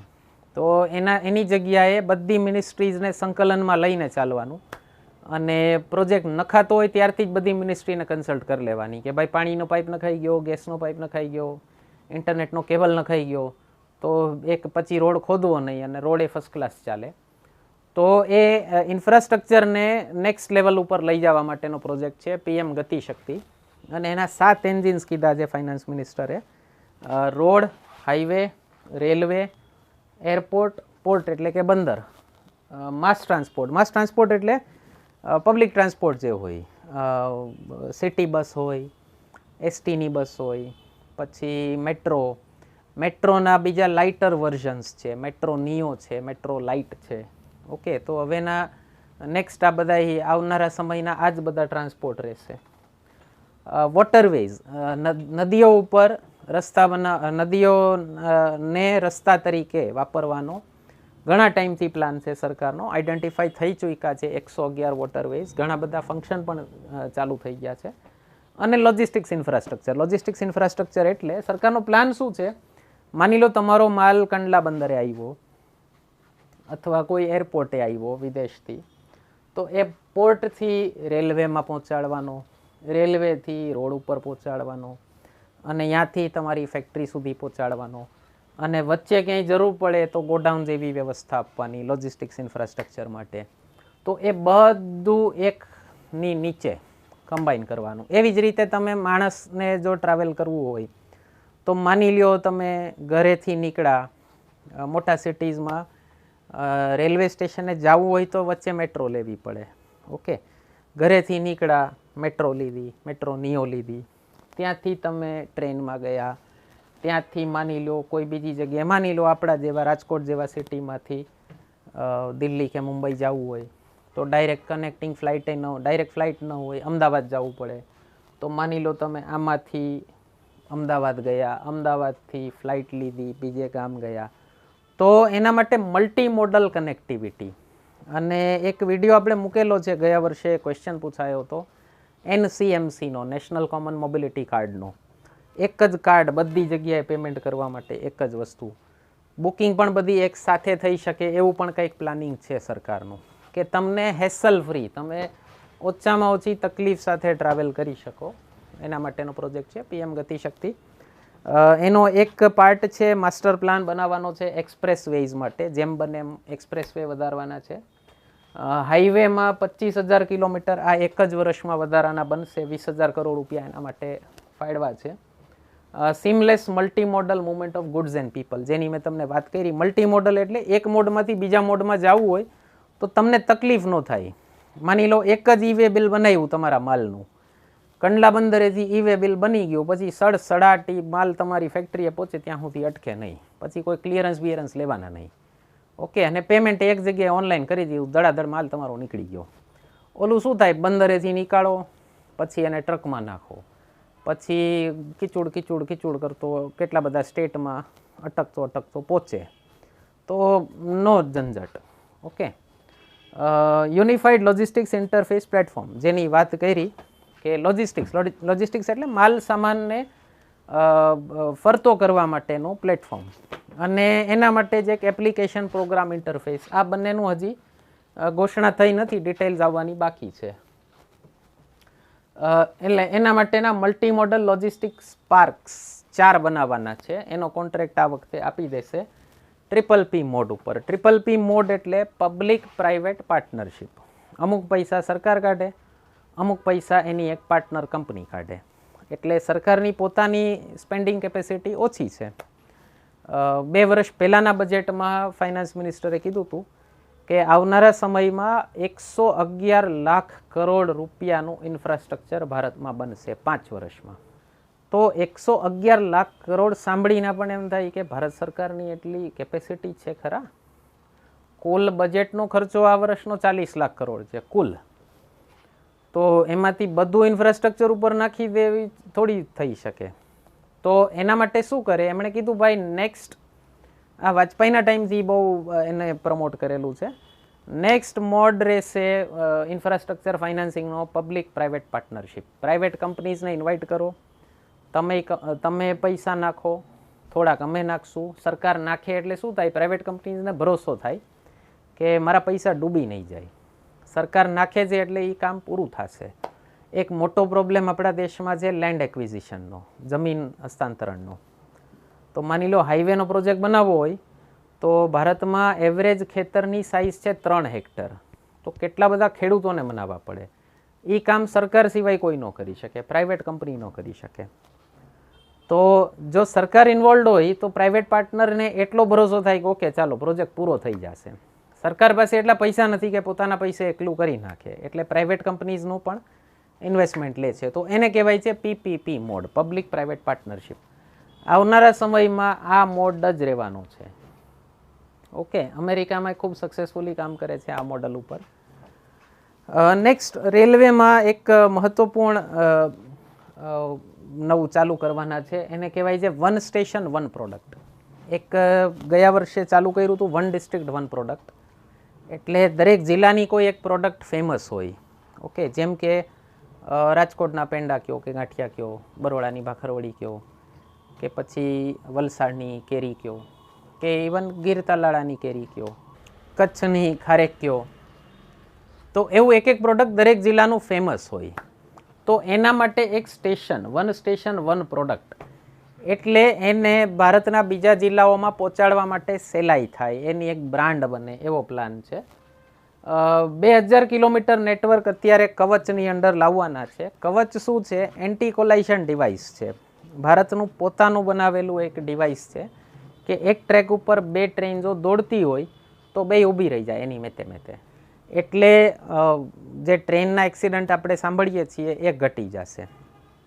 ભારતનું પોતાનું બનાવેલી સિસ્ટમ છે, નામ છે કવચ, અને SIL 4 સર્ટિફાઈડ છે. SIL 4 સર્ટિફાઈડ એટલે 10,000માંથી એક જ એક્સિડન્ટ થાય. ઓકે, એટલું એનું ક્વોલિટી કંટ્રોલ હોય છે. તો બહુ સારી સિસ્ટમ છે. અત્યારે પાયલટ બેઝિસ ઉપર 2000 કિલોમીટરને લાવશે. આવનારા વર્ષોમાં આખી રેલ આના ઉપર થઈ જશે. 100 ગતિશક્તિ કાર્ગો ટર્મિનલ્સ બનાવવાના છે આવનારા 3 વર્ષોમાં. ઓકે, PPP મોડ ઉપર જ રહેશે. આ પણ માસ અર્બન ટ્રાન્સપોર્ટ વાત થઈ ગઈ આપણે, મલ્ટી મોડલ રહેશે. અને 400 વંદે ભારત ટ્રેન્સ બનાવવાના છે. પેલી બનારસ એક જાય છે વંદે ભારત ટ્રેન, બહુ મસ્ત આલીશાન ટ્રેન છે, જોઈ હશે તમે.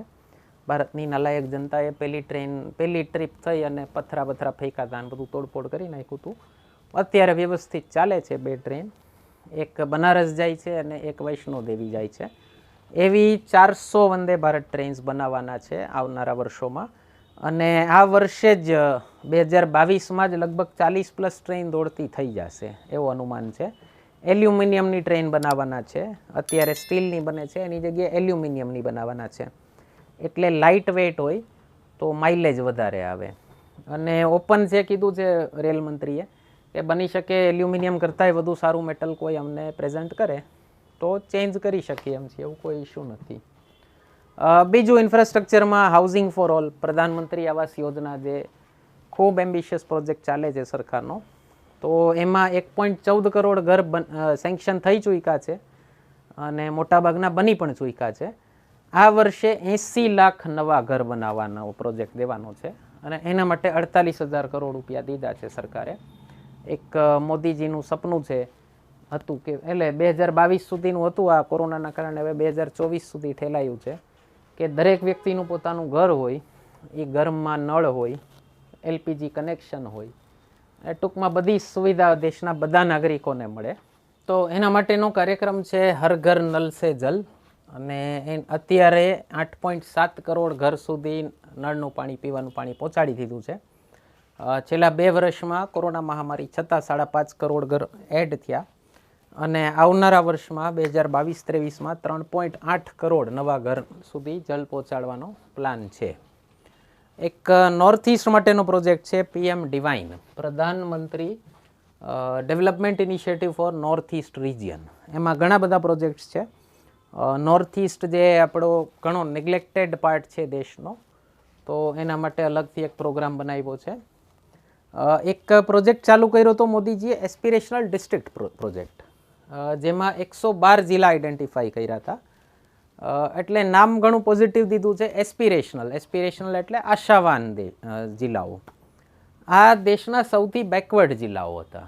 ઓકે, પોઝિટિવ ટર્મિનોલોજી વાપરી છે, બેકવર્ડ જિલ્લા નથી વાપર્યું.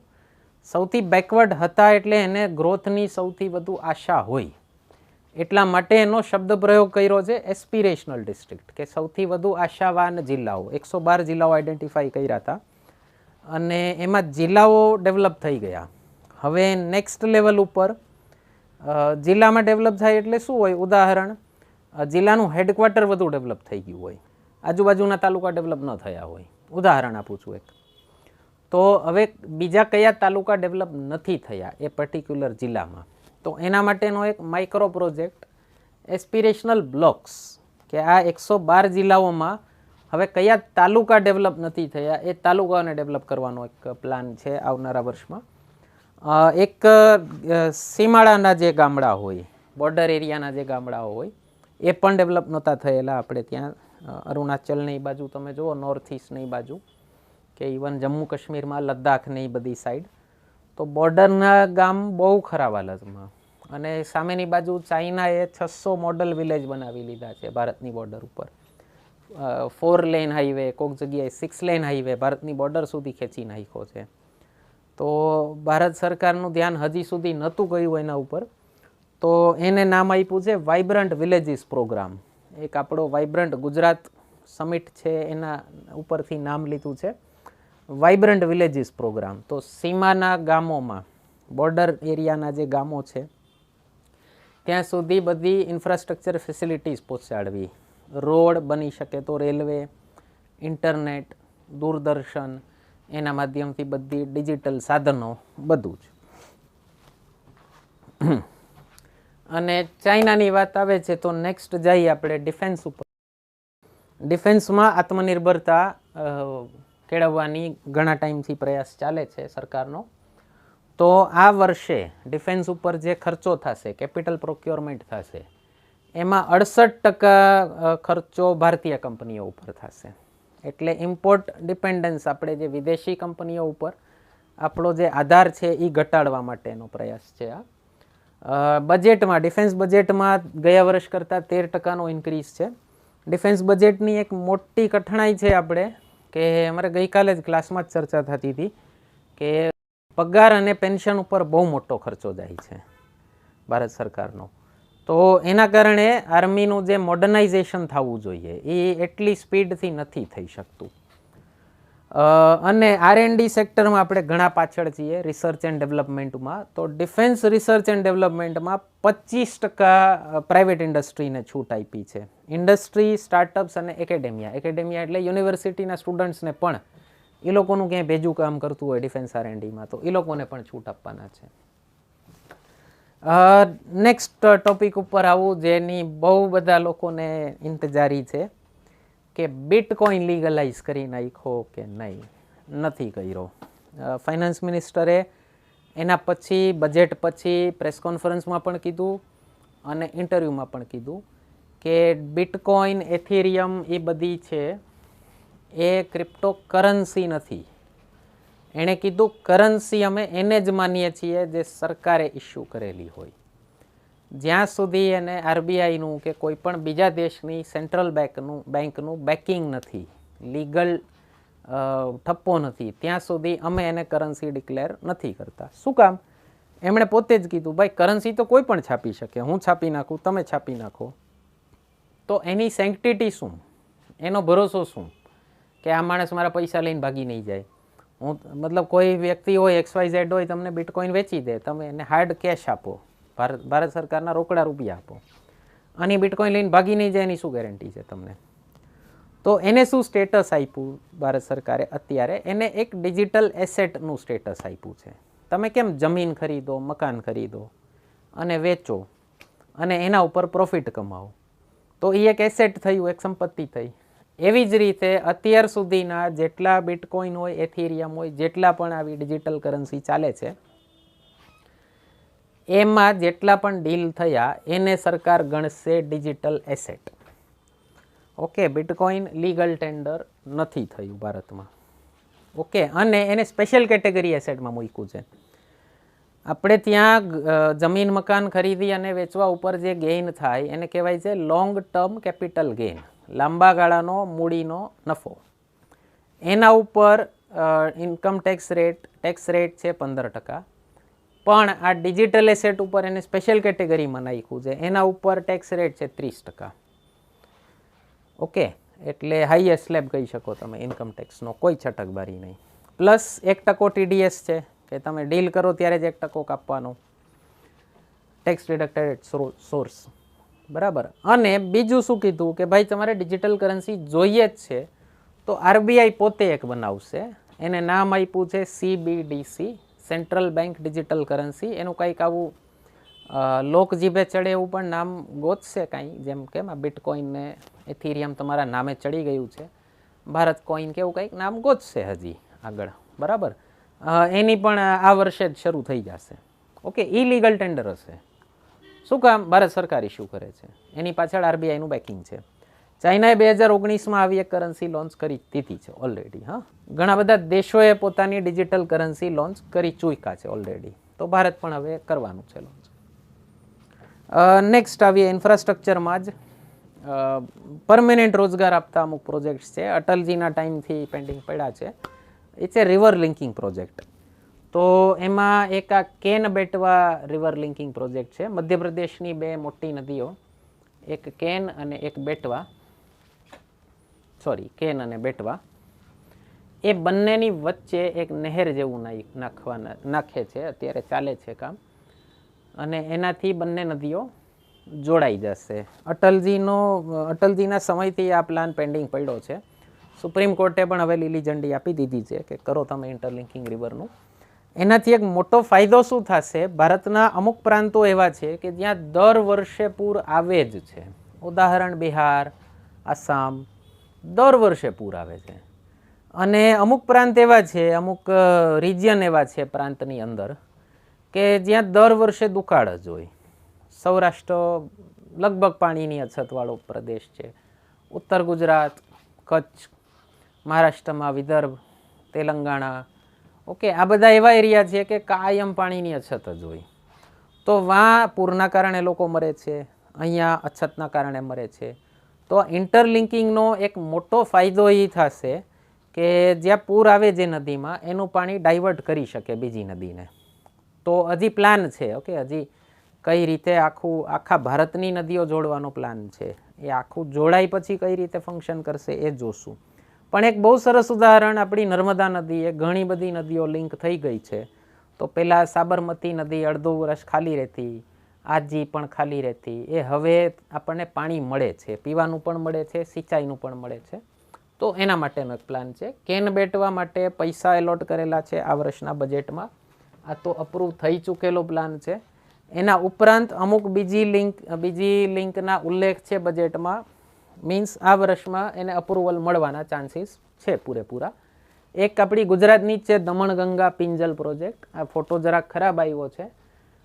ગુજરાત, સાઉથ ગુજરાતમાં, આ મુંબઈ છે, ત્યાંથી લઈ અને વલસાડથી મુંબઈની વચ્ચેની નદી છે.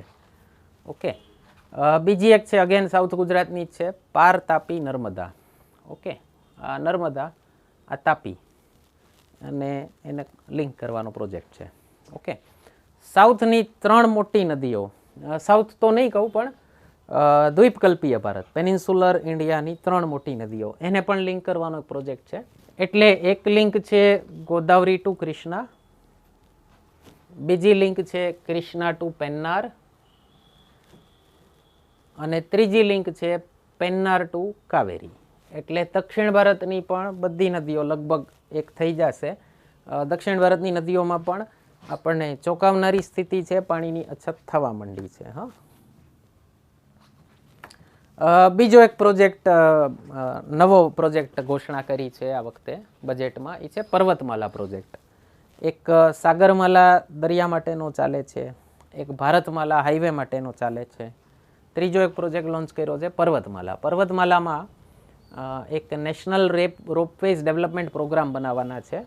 અને જે પહાડી એરિયા હોય, ખાસ કરીને હિમાચલ, ઉત્તરાખંડ, જ્યાંથી રોડ કાઢવો અઘરો થાય, રેલવે કાઢવી અઘરી થાય, તો આપણે કેમ મેટ્રો નિયો, મેટ્રો લાઇટ એવી રીતે માસ ટ્રાન્સપોર્ટના પ્રોગ્રામ રાજકોટમાં પણ થવાનો છે, સુરતમાં ચાલે છે, અમદાવાદ, ગાંધીનગરમાં ચાલે છે. ઓકે. રાજકોટમાં મેટ્રો નિયો કે મેટ્રો લાઇટ નખાવાની ચાન્સીસ છે. તો એવી રીતે આ પહાડી એરિયામાં 8 રોપવે પ્રોજેક્ટ કરવાના છે. Total length 60 kilometre. ત્યાંના લોકલ લોકોને ટ્રાન્સપોર્ટેશન મળી જાય એના માટે છે. અને ઇકો ફ્રેન્ડલી ટ્રાન્સપોર્ટ કરવાના છે. ઇલેક્ટ્રિસિટી ઉપર ચાલશે. પહાડી એરિયા લગભગ ઇલેક્ટ્રિસિટી સરપ્લસ સ્ટેટ હોય છે, એટલે હાઇડલ પાવરથી ઇલેક્ટ્રિસિટી જનરેટ થતી હોય. પહેલાં પહાડી એરિયામાં પાણી તો ઊંચાઈથી જાતું જ હોય, તો એને એ લોકો લગભગ યુટિલાઇઝ કરી જ લે છે, અને ઇલેક્ટ્રિસિટી એને વધે છે. તો એ જ ગ્રીન ઇલેક્ટ્રિસિટી ઉપર જ, કોલસાનું બળતણ વગર એ ઇલેક્ટ્રિસિટી ઉપર જ ચાલશે. ઇકો ફ્રેન્ડલી પ્રોજેક્ટ છે. નેક્સ્ટ આવીએ MSME ઉપર, લઘુ ઉદ્યોગો ગુજરાતીમાં. ફૂલ ફોર્મ થાય micro, small and medium enterprise. આની નવી ડેફિનેશન ગયા વર્ષે આવી હતી, ભારત સરકારે લોન્ચ કરી હતી, એનો એક અલગ વિડીયો પડ્યો છે, જોઈ શકો છો. તો લઘુ ઉદ્યોગો ભારતના લગભગ 12 કરોડ લોકોને રોજગાર આપે છે, અને ખૂબ મોટું પીઠબળ ભારતીય ઇકોનોમીનું. તો એને પ્રમોટ કરવા માટે અમુક પોર્ટલ્સ ચાલે છે અત્યારે ભારત સરકારના. સમયની કમીના કારણે આમાં ડિટેલમાં નથી જતો. ઉદયમ છે, ઈ શ્રમ છે, NCS છે, અસીમ છે, આ બધા પોર્ટલને ઇન્ટરલિંક કરશે. ઓકે. એક સ્ટિમ્યુલસ પેકેજ જ્યારે પહેલું લોકડાઉન ચાલતું હતું કોરોનાના કારણે, ત્યારે લોન્ચ કર્યું હતું, emergency credit line guarantee scheme. એટલે લઘુ ઉદ્યોગોએ જે લોન લીધેલી હોય, કોરોનાના કારણે એ લોકોને પૈસાની તકલીફ થાય, તો કોઈ જાતની ગેરંટી વગર, કોઈ જાતની કોલેટરલ ગીરવી રાખ્યા વગર એને વધારે લોન આપવાનો પ્રોજેક્ટ હતો ભારત સરકારનો.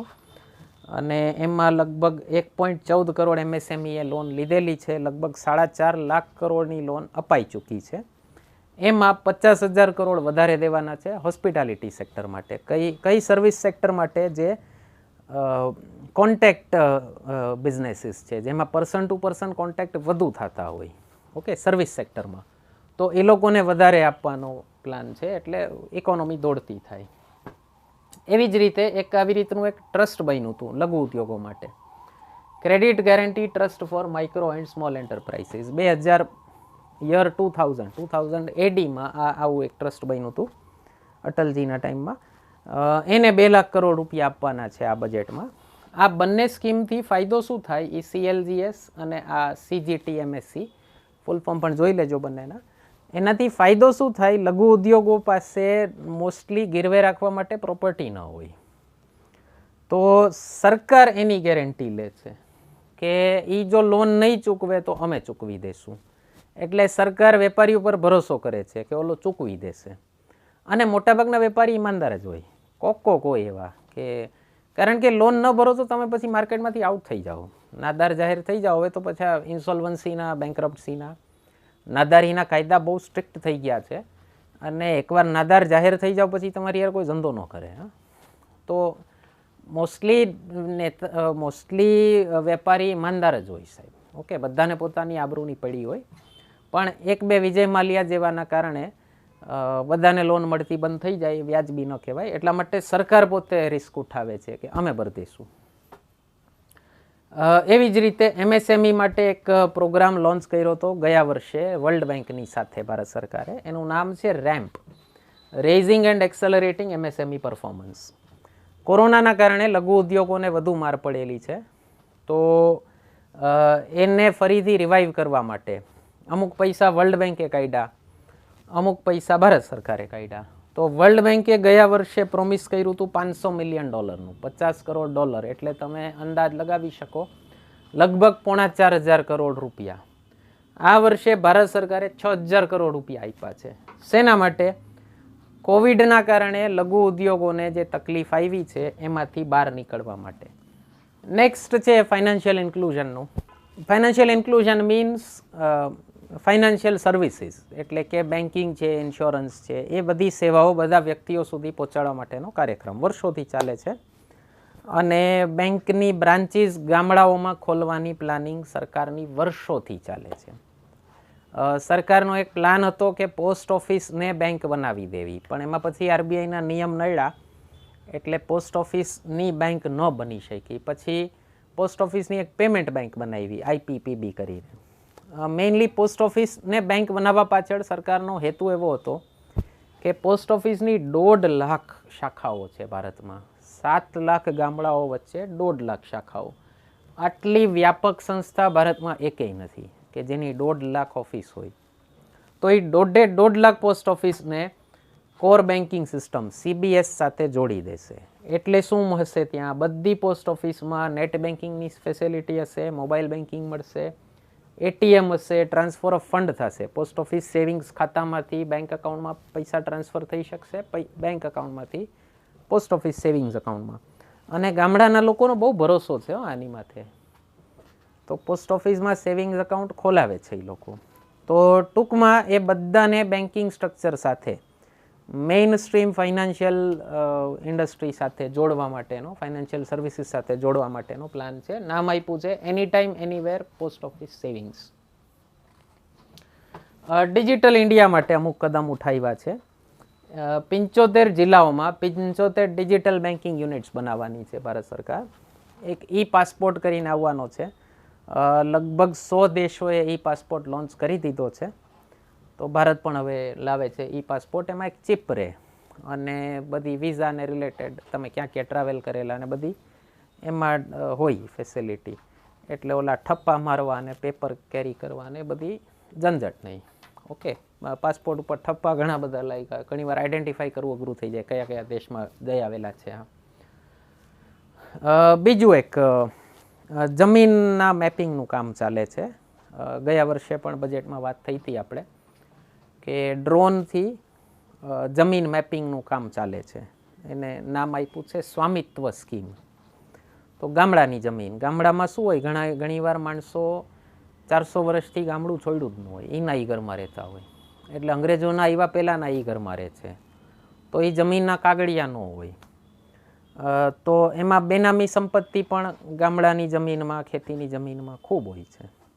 તો એક પ્લાન છે એ બેનામી સંપત્તિ પકડવાનો. બીજું, જે લોકો વર્ષોથી ગામડામાં રહે છે, જમીનના કાગળિયા નથી, હવે એને લોન જોતી હશે તો સામે ગીરવે રાખવા માટે કાંઈ હશે નહીં, કોલેટ્રલ કાંઈ નહીં હોય, તો એના કારણે એ લોકોને લોન નથી મળતી.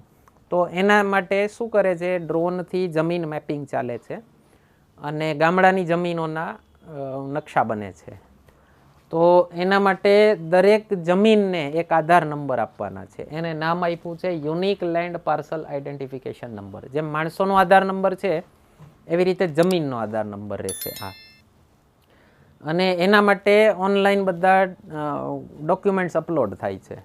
તો એને નામ આપ્યું છે national generic document registration system. એટલે જમીનના માલિક કોણ છે બધું ઓનલાઈન રેકોર્ડ જ થાય છે. એટલે જમીનને લગતા વિવાદો ભવિષ્યમાં ઉપસ્થિત ન થાય. એટલીસ્ટ હવેથી નવા કેસીસ ફાઇલ થવાના બંધ થાય. એટલે એકવાર જૂના કેસીસ સોર્ટ આઉટ થાય પછી નવા વિવાદો ન થઈ શકે ભારતમાં. તો ખૂબ આશાસ્પદ પ્રોજેક્ટ છે. અને બેનામી સંપત્તિ પણ ઘણી બધી નીકળશે. કારણ કે અત્યારે શું હોય, લખાભાઈ, કાળાભાઈ, ભૂરાભાઈના નામે લખી નાખી હોય જમીન. લખાભાઈની સાઇન કોણ કરતા હોય, તો કે સાહેબ પોતે જ. સાહેબ શું કરે છે, તો સરકારી નોકરીમાં છે. ઓકે, તો હવે સાહેબની આગળ આટલી આવક ક્યાંથી હોય સરકારી નોકરીમાં? તો એટલા માટે શું કરે, XYZ નામે લખી નાખે. જમીન વેચશે તો એ જ, સાઇન તો હું જ કરું છું. તો આ બધું બેનામી સંપત્તિ, અગેન જમીનના વિવાદ, જમીન પચાવી પાડતા હોય, પાડોશીની જમીન પચાવી પાડે, માણસો સરકારની જમીન પચાવી પાડે, એ બધા ઇશ્યુઝ બંધ થશે. આ એક ટર્મિનોલોજી બહુ વપરાય છે, AVGC, animation, visual effects, gaming and comic. એનિમેશનમાં, વિઝ્યુઅલ ઇફેક્ટ્સમાં ભારતની કંપનીઝ, ભારતના યુવાનો ખૂબ સારું કામ કરે છે. અને એના માટેની પ્રમોટ કરવા માટેની નીતિઓ ઘડવાની છે આ બજેટમાં, ઘોષણા છે એવી. એટલે આવનારા વર્ષમાં એના માટેની કંઈક નીતિઓ ઘડાશે. 5G ટેકનોલોજી આ વર્ષમાં 2022માં લોન્ચ થઈ જશે. એના સ્પેક્ટ્રમ એલોકેશન ને બધું થઈ જશે. એની સાથે સાથે ગામડાઓમાં, જે ગામડાઓ સુધી 4G ટેકનોલોજી નથી પહોંચી, ત્યાં 4G ટેકનોલોજી પહોંચાડવા માટેનું પણ પ્લાનિંગ છે. એટલે દરેક ગામમાં ઓપ્ટિકલ ફાઇબર, આપણે જે કેબલ હોય ઇન્ટરનેટનો, એ ફેલાવવા માટે ભારતનેટ પ્રોજેક્ટ આપણો એક ચાલે છે. એમાં કોન્ટ્રાક્ટ અપાશે PPP મોડ. PPP મોડની આપણે વાત થઈ હમણાં. એક ડિજિટલ યુનિવર્સિટી ચાલુ કરવાની છે. એની ડિટેલ્સ આવશે આવનારા વર્ષમાં. એક સેક્ટર મૂક્યો છે સનરાઈઝ ઓપોર્ચ્યુનિટી. સનરાઈઝ ઓપોર્ચ્યુનિટી એટલે એવા 7 સેક્ટર્સ આઈડેન્ટિફાઈ કર્યા છે જેમાં ભારતને ગ્રોથનો ઘણો બધો સ્કોપ છે અને હજી સુધી એટલું બધું સારું કામ નથી. તો યંગસ્ટર્સ જે બધા વિષયો ઉપર એ લોકોની જે એક્સપર્ટીઝ હોય અને એ લોકોને પરફોર્મ કરવું હોય, તો એને પ્રમોટ કરશે ભારત સરકાર. જેમ કે એક ડ્રોન શક્તિ કરીને પ્રોજેક્ટ છે, આર્ટિફિશિયલ ઇન્ટેલિજન્સ, જીઓસ્પેશિયલ સિસ્ટમ્સ, પછી semiconductor, space economy, genomics, green energy and clean mobility system. તો આ 7 પ્રોજેક્ટ્સ થયા. આ રિપીટ થાય છે અહીંયા. Green energy and clean mobility systems એ 2 અલગ છે. જરાક કંઈક ગડબડ થઈ છે PPTમાં. તો એક તો વન લાઇનર તરીકે પૂછાઈ શકે સનરાઈઝ ઓપોર્ચ્યુનિટીમાં કયા સેક્ટર્સ છે. અને ભવિષ્યનું ભારત ટેકનોલોજી ડ્રિવન જ હશે. કારણ કે ભારતના યુવાનો ટેકનોલોજી તરફ ખૂબ આકર્ષાયેલા છે, બહુ સારું પરફોર્મ કરે છે. અમેરિકાની કંપનીઝ આપણા લોકોને હાયર કરે છે, આઉટસોર્સિંગ ને બધામાં ખૂબ પહોંચેલા છે. તો ભારત સરકાર હવે આગળ એ લોકોને મોટિવેટ કરવા માગે છે. આર્ટિફિશિયલ ઇન્ટેલિજન્સ ક્ષેત્રે ભારતનું નામ કરવું છે. તમે ટેકનોલોજીકલ અને નોલેજ સુપર પાવર બન્યા વગર સુપર પાવર આજના જમાનામાં ન થઈ શકો. અને આવનારા યુદ્ધો બધા ટેકનોલોજી ઉપર લડાશે. બોર્ડર ઉપર ઓછા યુદ્ધ લડાશે. ઓકે, તો એના માટે આર્ટિફિશિયલ ઇન્ટેલિજન્સ જોશે. ડ્રોન બનાવવાની તમારી પોતાની ટેકનોલોજી જોશે. સ્પેસ ઇકોનોમી, ઇલોન મસ્ક જે કરે છે, સ્પેસ ટુરિઝમ, પ્રાઇવેટ સેટેલાઇટ છોડે છે, ઓકે, એના માટે જોશે. ગ્રીન એનર્જી અને clean mobility systems, sustainable development આવનારા સમયમાં એક બહુ મોટી ડિમાન્ડ રહેવાનું છે. ગ્રીન એનર્જી, કે પોલ્યુશન વગર વિકાસ કઈ રીતે કરવો. ઓકે, તો એના ઉપર ખૂબ ફોકસ કરવાની જરૂર છે. Ease of doing business 2.0 launch કરવાનું છે. હવે આ વર્ષે એની નીતિઓ ઘડાશે. મોદીજીનો ખૂબ ફોકસનો એરિયા રહેલો છે ઇઝ ઓફ ડુઈંગ બિઝનેસનો. અને 2014 પછી આપણા રેન્ક ખૂબ વધેલા ઇઝ ઓફ ડુઈંગ બિઝનેસમાં. તો મોદીજીનો ટાર્ગેટ છે ઇઝ ઓફ ડુઈંગ બિઝનેસ એટલે વ્યાપારનું સરળીકરણ. ભારતમાં વેપાર કરવું કેટલું સરળ છે એનો એક ઇન્ટરનેશનલ રેન્કિંગ હોય છે. તો મોદીજીનો ટાર્ગેટ છે ટોપ 10 દેશમાં લઈ જવાનું ભારતને. એક આની નીતિ બનશે. બીજું એની સાથે સાથે જ એક બીજું મોદીજીએ કહેવાનું ચાલુ કર્યું છે ઇઝ ઓફ લિવિંગ. વ્યાપારનું સરળીકરણ જરૂરી છે, તમારી લાઈફ પણ ઇઝી હોવી જોઈએ. અને એના માટે એક જગ્યાએ ફોકસ કર્યું છે અર્બન ડેવલપમેન્ટ માટે, શહેરી વિકાસ માટે. અને વિત્તમંત્રીએ એક વાત કરી કે 2047 સુધીમાં આઝાદીના 100 વર્ષ થશે ત્યારે લગભગ 50% જનતા શહેરોમાં રહેતી હશે.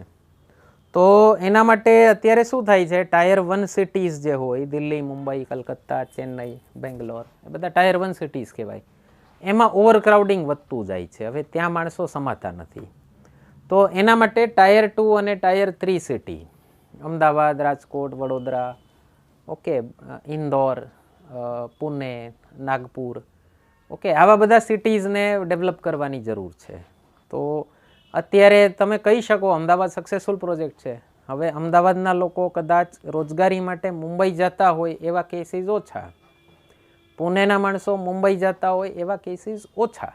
ઓકે, જો એ ન ડેવલપ કર્યા હોત સરસ રીતે તો ત્યાંથી પણ માઇગ્રેશન થતું હોત. તો હવે એ હજી નીચે લઈ જવાની જરૂર છે. ટાયર 3 સિટી, રાજકોટ જેવા સિટી છે, ત્યાંના લોકો બહારગામ ન જવા જોઈએ અને આજુબાજુના લોકોને મળી રહેવું જોઈએ. પછી ધીમે ધીમે કરીને નીચે જશે હજી ટાયર 4, 5. ઓકે, તો એક એના માટેનું છે. અને એના માટે અર્બન પ્લાનિંગ માટે 5 યુનિવર્સિટીઝને, 5 કોલેજને સેન્ટર ઓફ એક્સેલન્સ તરીકે ડેવલપ કરાશે. એ આ વર્ષે ચાલુ થઈ જશે કે નેક્સ્ટ અર્બન પ્લાનિંગ કેવું હોવું જોઈએ. ઓકે, એજ્યુકેશન માટે અમુક ઘોષણાઓ કરી છે. ઈ વિદ્યા ચેનલ્સ ચાલે છે અત્યારે. કોરોનામાં જેમ કે સ્કૂલો બંધ હતી તો ચેનલ ઉપર એ લોકોએ ક્લાસ સ્પેસિફિક ચેનલ કરી નાખી હતી 1 થી 12 ધોરણની. તો 12 ચેનલ્સ હતી ઈ વિદ્યાની. હવે એને 200 ચેનલ કરવાના છે કે આ ધોરણની આ ચેનલ, એમ આખો દિવસ લેક્ચર આવે, જોઈ શકો તમે. સ્કૂલે ન જઈ શકે બાળકો કોરોના જેવી સ્થિતિમાં. બધાની પાસે સ્માર્ટફોન ન હોય. ઘણા બધા બાળકોનું ભણવાનું છૂટી જ ગયું છે, 2 વર્ષથી કાંઈ ભણ્યા જ નથી. તો એના માટે છે. રિજનલ લેંગ્વેજીસમાં પણ હશે. 200 ચેનલ્સ કરી છે. બીજું એક છે સક્ષમ આંગણવાડી. આંગણવાડી બહુ મસ્ત, બહુ સક્સેસફુલ મોડલ છે ભારતનું. એકદમ માઇક્રો સ્કેલ ઉપર અમુક ઘરના છોકરાઓ માટે, એક ગામ માટે બહુ સરસ રીતે ફંક્શન કરતી હોય. તો એ આંગણવાડીને હવે સક્ષમ આંગણવાડી કરવાની છે. ન્યૂ જનરેશન આંગણવાડી હશે. એમાં ડિજિટલી બધું કનેક્ટેડ હશે અને એની બધી શિક્ષા પણ અપાશે. તો 2 લાખ એવી આંગણવાડી અપગ્રેડ કરવાના છે. બીજી 750 વર્ચ્યુઅલ લેબ્સ સાયન્સ અને મેથેમેટિક્સની શરૂ કરવાના છે ભારતમાં. 75 સ્કિલિંગ લેબ્સ, સ્કિલ ડેવલપમેન્ટ માટેની શરૂ કરવાના છે. સ્કિલ ડેવલપમેન્ટ માટે બીજો એક પ્રોજેક્ટ છે, એનું નામ છે Desh stack, digital ecosystem for skilling and livelihood. Skill development આવનારા સમયમાં ખૂબ જ જરૂરી છે. ગ્રેજ્યુએટ છોકરાઓને કાંઈ ભાન પડતી નથી હોતી. ફોન ઉપર વાત કેમ કરવો એ ભાન નથી પડતી હોતી. અને પીપલ સ્કિલ્સ તો ઘટતી જ જાય છે માણસોની. પ્લસ તમે જુઓ કેટલા બધા કોર્સીસ એવા છે આપણી ઉપર ટોન્ટ છે. ઘણા બધા લોકોએ, ઘણા વેપારીઓએ અને ઘણા બધા સ્ટડીઝમાં આવેલું છે કે 50% ગ્રેજ્યુએટમાં કોઈ એમ્પ્લોયેબિલિટી જ નથી. એનું કારણ છે સ્કિલ ડેવલપમેન્ટ ઉપર ફોકસ નથી થતું આપણા એજ્યુકેશનમાં. તો એના માટેનું એક પોર્ટલ ચાલુ થવાનું છે. ગિફ્ટ સિટી આપણે ગાંધીનગરમાં એક ચાલે છે. એમાં ઇન્ટરનેશનલ યુનિવર્સિટીઝને આવવાની છૂટ આપશે અને એના ઉપર ભારત સરકારના કોઈ કાયદા લાગુ નહીં પડે. એ લોકો એની રીતે ફ્રીલી ફંક્શન કરી શકશે. જે ગિફ્ટ સિટીની અંદર જે કાયદો લાગુ પડતો હોય એટલો જ, બાકી કોઈ જાતની રોકટોક વગર વર્લ્ડ ક્લાસ ફોરેન યુનિવર્સિટીઝને છૂટ આપશે ફંક્શન કરવાની. એગ્રીકલ્ચર માટે અમુક ઘોષણાઓ છે. 1208 લાખ મેટ્રિક ટન ઘઉં અને ચોખા ગયા વર્ષે સરકારે ખરીદેલા ખેડૂતો પાસેથી, જેમાં લગભગ 1.5 કરોડ ખેડૂતોને ફાયદો થયેલો. આ વર્ષનું બજેટરી એસ્ટિમેટ છે 2.37 લાખ કરોડની MSP ચૂકવવાનું. મતલબ ટેકાના ભાવે આટલા રૂપિયાનો માલ ખરીદવાનો સરકારની ઘોષણા છે અને એ એમએસપી ચૂકવાશે ડાયરેક્ટ બેનિફિટ ટ્રાન્સફરથી તમારા જનધન અકાઉન્ટમાં ખાતામાં ડાયરેક્ટ જમા થઈ જાય એટલે વચેટિયા નીકળી જાય. ઓકે, તો 2.37 લાખ કરોડ આઝાદ ભારતનો સૌથી મોટો આંકડો છે. કોઈ એક વર્ષમાં આટલી મોટી અમાઉન્ટ ટેકાના ભાવમાં આપી હોય તો. બીજું એક પ્લાન છે chemical free natural farming, organic ફાર્મિંગને પ્રમોટ કરવાનો.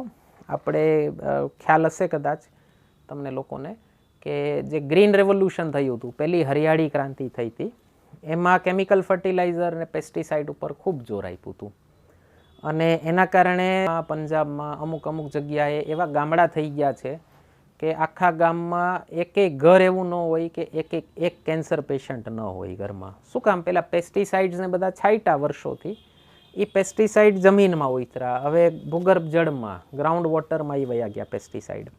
એ પાણી પી અને ગામના લોકોને કેન્સર થઈ ગયું. તો એ ટ્રેન ચાલે છે, એ ટ્રેનનું નામ છે કેન્સર એક્સપ્રેસ. તો અને ઘણી બધી જમીન બંજર થઈ ગઈ છે વધારે કેમિકલ ફર્ટિલાઇઝર નાખીને, એટલે કૃત્રિમ ખાતર નાખીને. તો હવેનું જે નેક્સ્ટ ગ્રીન રેવોલ્યુશન છે એ ઓર્ગેનિક ફાર્મિંગ માટેનું છે, કેમિકલ ફ્રી ફાર્મિંગ હશે. એના માટે કોર્સ ડેવલપ કરવા માટે અને એના માટે એક ખાસ નમામી ગંગે પ્રોજેક્ટનો ભાગ છે કે ગંગા નદીના કિનારા ઉપર 5 કિલોમીટર નો એરિયા કમ્પ્લીટ ઓર્ગેનિક ફાર્મિંગ માટે જશે. કારણ કે ઓલું ગંગામાં એ પાણી વયું જાય તો ગંગા પોલ્યુટ થાય, તો ગંગા ઉપર તો કેટલા કરોડો માણસો નભે છે, બરાબર. અને આના માટે આ ઓર્ગેનિક ફાર્મિંગ માટે એગ્રીકલ્ચર યુનિવર્સિટીઝનો સિલેબસ અપગ્રેડ કરવાના છે કે એ લોકોના સિલેબસમાં ચેન્જ આવશે કે હવે ઓર્ગેનિક ફાર્મિંગ કઈ રીતે કરવી. ગયા વર્ષે જીપીએસસીએ ક્વેશ્ચન પૂછેલો કે એગ્રીકલ્ચરના ગ્રેજ્યુએટ ખેતી કરવા નથી જતા હોતા, શું કારણ છે? કમેન્ટ. ઓકે, પ્રાસંગિક નથી શીખડાવતા, બરાબર. તો સિલેબસ અપડેટ કરવાના છે, લખી શકો આવનારા વર્ષોમાં. ઓકે, આવનારું વર્ષ 2023 ઇન્ટરનેશનલ યર ઓફ મિલેટ્સ છે. મિલેટ્સ એટલે બાજરો અથવા આખું ધાન.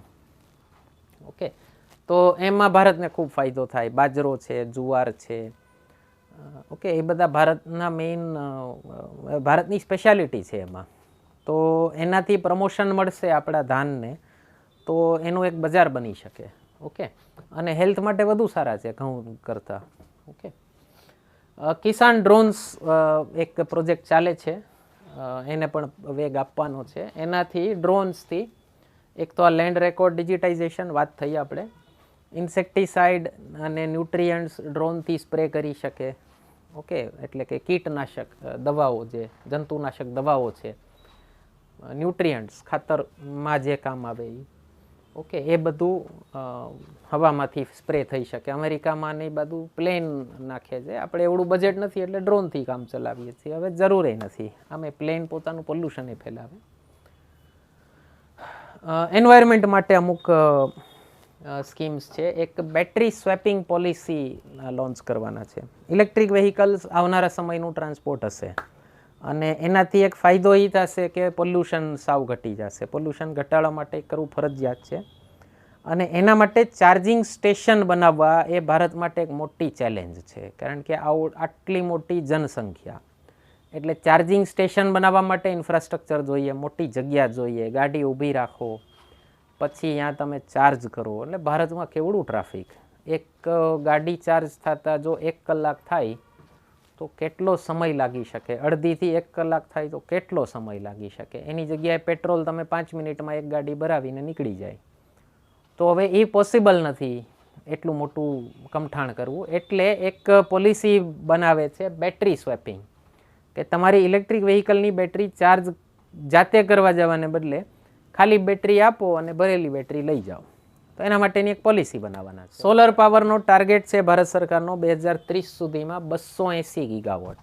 આપણે જ્યારે પેરિસ ક્લાઇમેટ પેક્ટ થઈ હતી 2015માં, ત્યારે ભારત સરકારે ટાર્ગેટ આપ્યો હતો 175 ગીગાવોટ અને એ અચીવ થઈ જશે આરામથી. અત્યારે આપણે 140 ગીગાવોટે ઓલરેડી પહોંચી ચૂક્યા છીએ. તો નેક્સ્ટ ટાર્ગેટ મોટો છે, 280 ગીગાવોટ 2030 સુધીનો આ બજેટમાં દીધો. અને સોલાર પાવરમાં પેલી ચિપ્સ ને સેમિકન્ડક્ટર ને બધું બનાવવા માટે એક સ્કીમ લોન્ચ કરી છે, production linked incentive scheme, PLI. એટલે કે તમે જો એ કાંઈ બનાવી શકતા હો ભારતમાં, એ સબસિડી ભારત સરકાર આપે છે. ઘણી બધી કંપનીઝે, ફોરેન કંપનીઝ એપ્લાય કરેલું છે આ PLI સ્કીમમાં. ખૂબ સક્સેસફુલ સ્કીમ છે. ભારતને આવનારા વર્ષોમાં રિન્યુએબલ એનર્જીનું હબ બનાવવાનો પ્લાન છે. આપણે જે થર્મલ પાવર પ્લાન્ટ છે, જે વિદ્યુત મથકો હોય, કોલસાથી જે વીજળી બનાવે છે, ભારતમાં હજી મોર દેન 50% ઇલેક્ટ્રિસિટી કોલસાથી જ બને છે. તો એમાં 5 થી 7% કોલસાની સાથે બાયોમાસ એટલે જૈવ પદાર્થો વાપરવા ઉપર જોર દેવાશે. ઓકે, એટલે આપણા જે ગોબરમાંથી ને એમાંથી બનતું હોય એ. બીજું, ઇથેનોલ બ્લેન્ડિંગ ચાલુ કરી દીધું છે પેટ્રોલ સાથે. ઇથેનોલ એટલે અગેન જૈવ કચરામાંથી, આપણો જે ખેતીનો કચરો હોય એમાંથી બને છે ઇથેનોલ, મોટાભાગે શેરડીમાંથી. જાટ્રોફામાંથી પણ બને છે. જાટ્રોફાનું ગુજરાતી નામ ભૂલાય છે મને અત્યારે.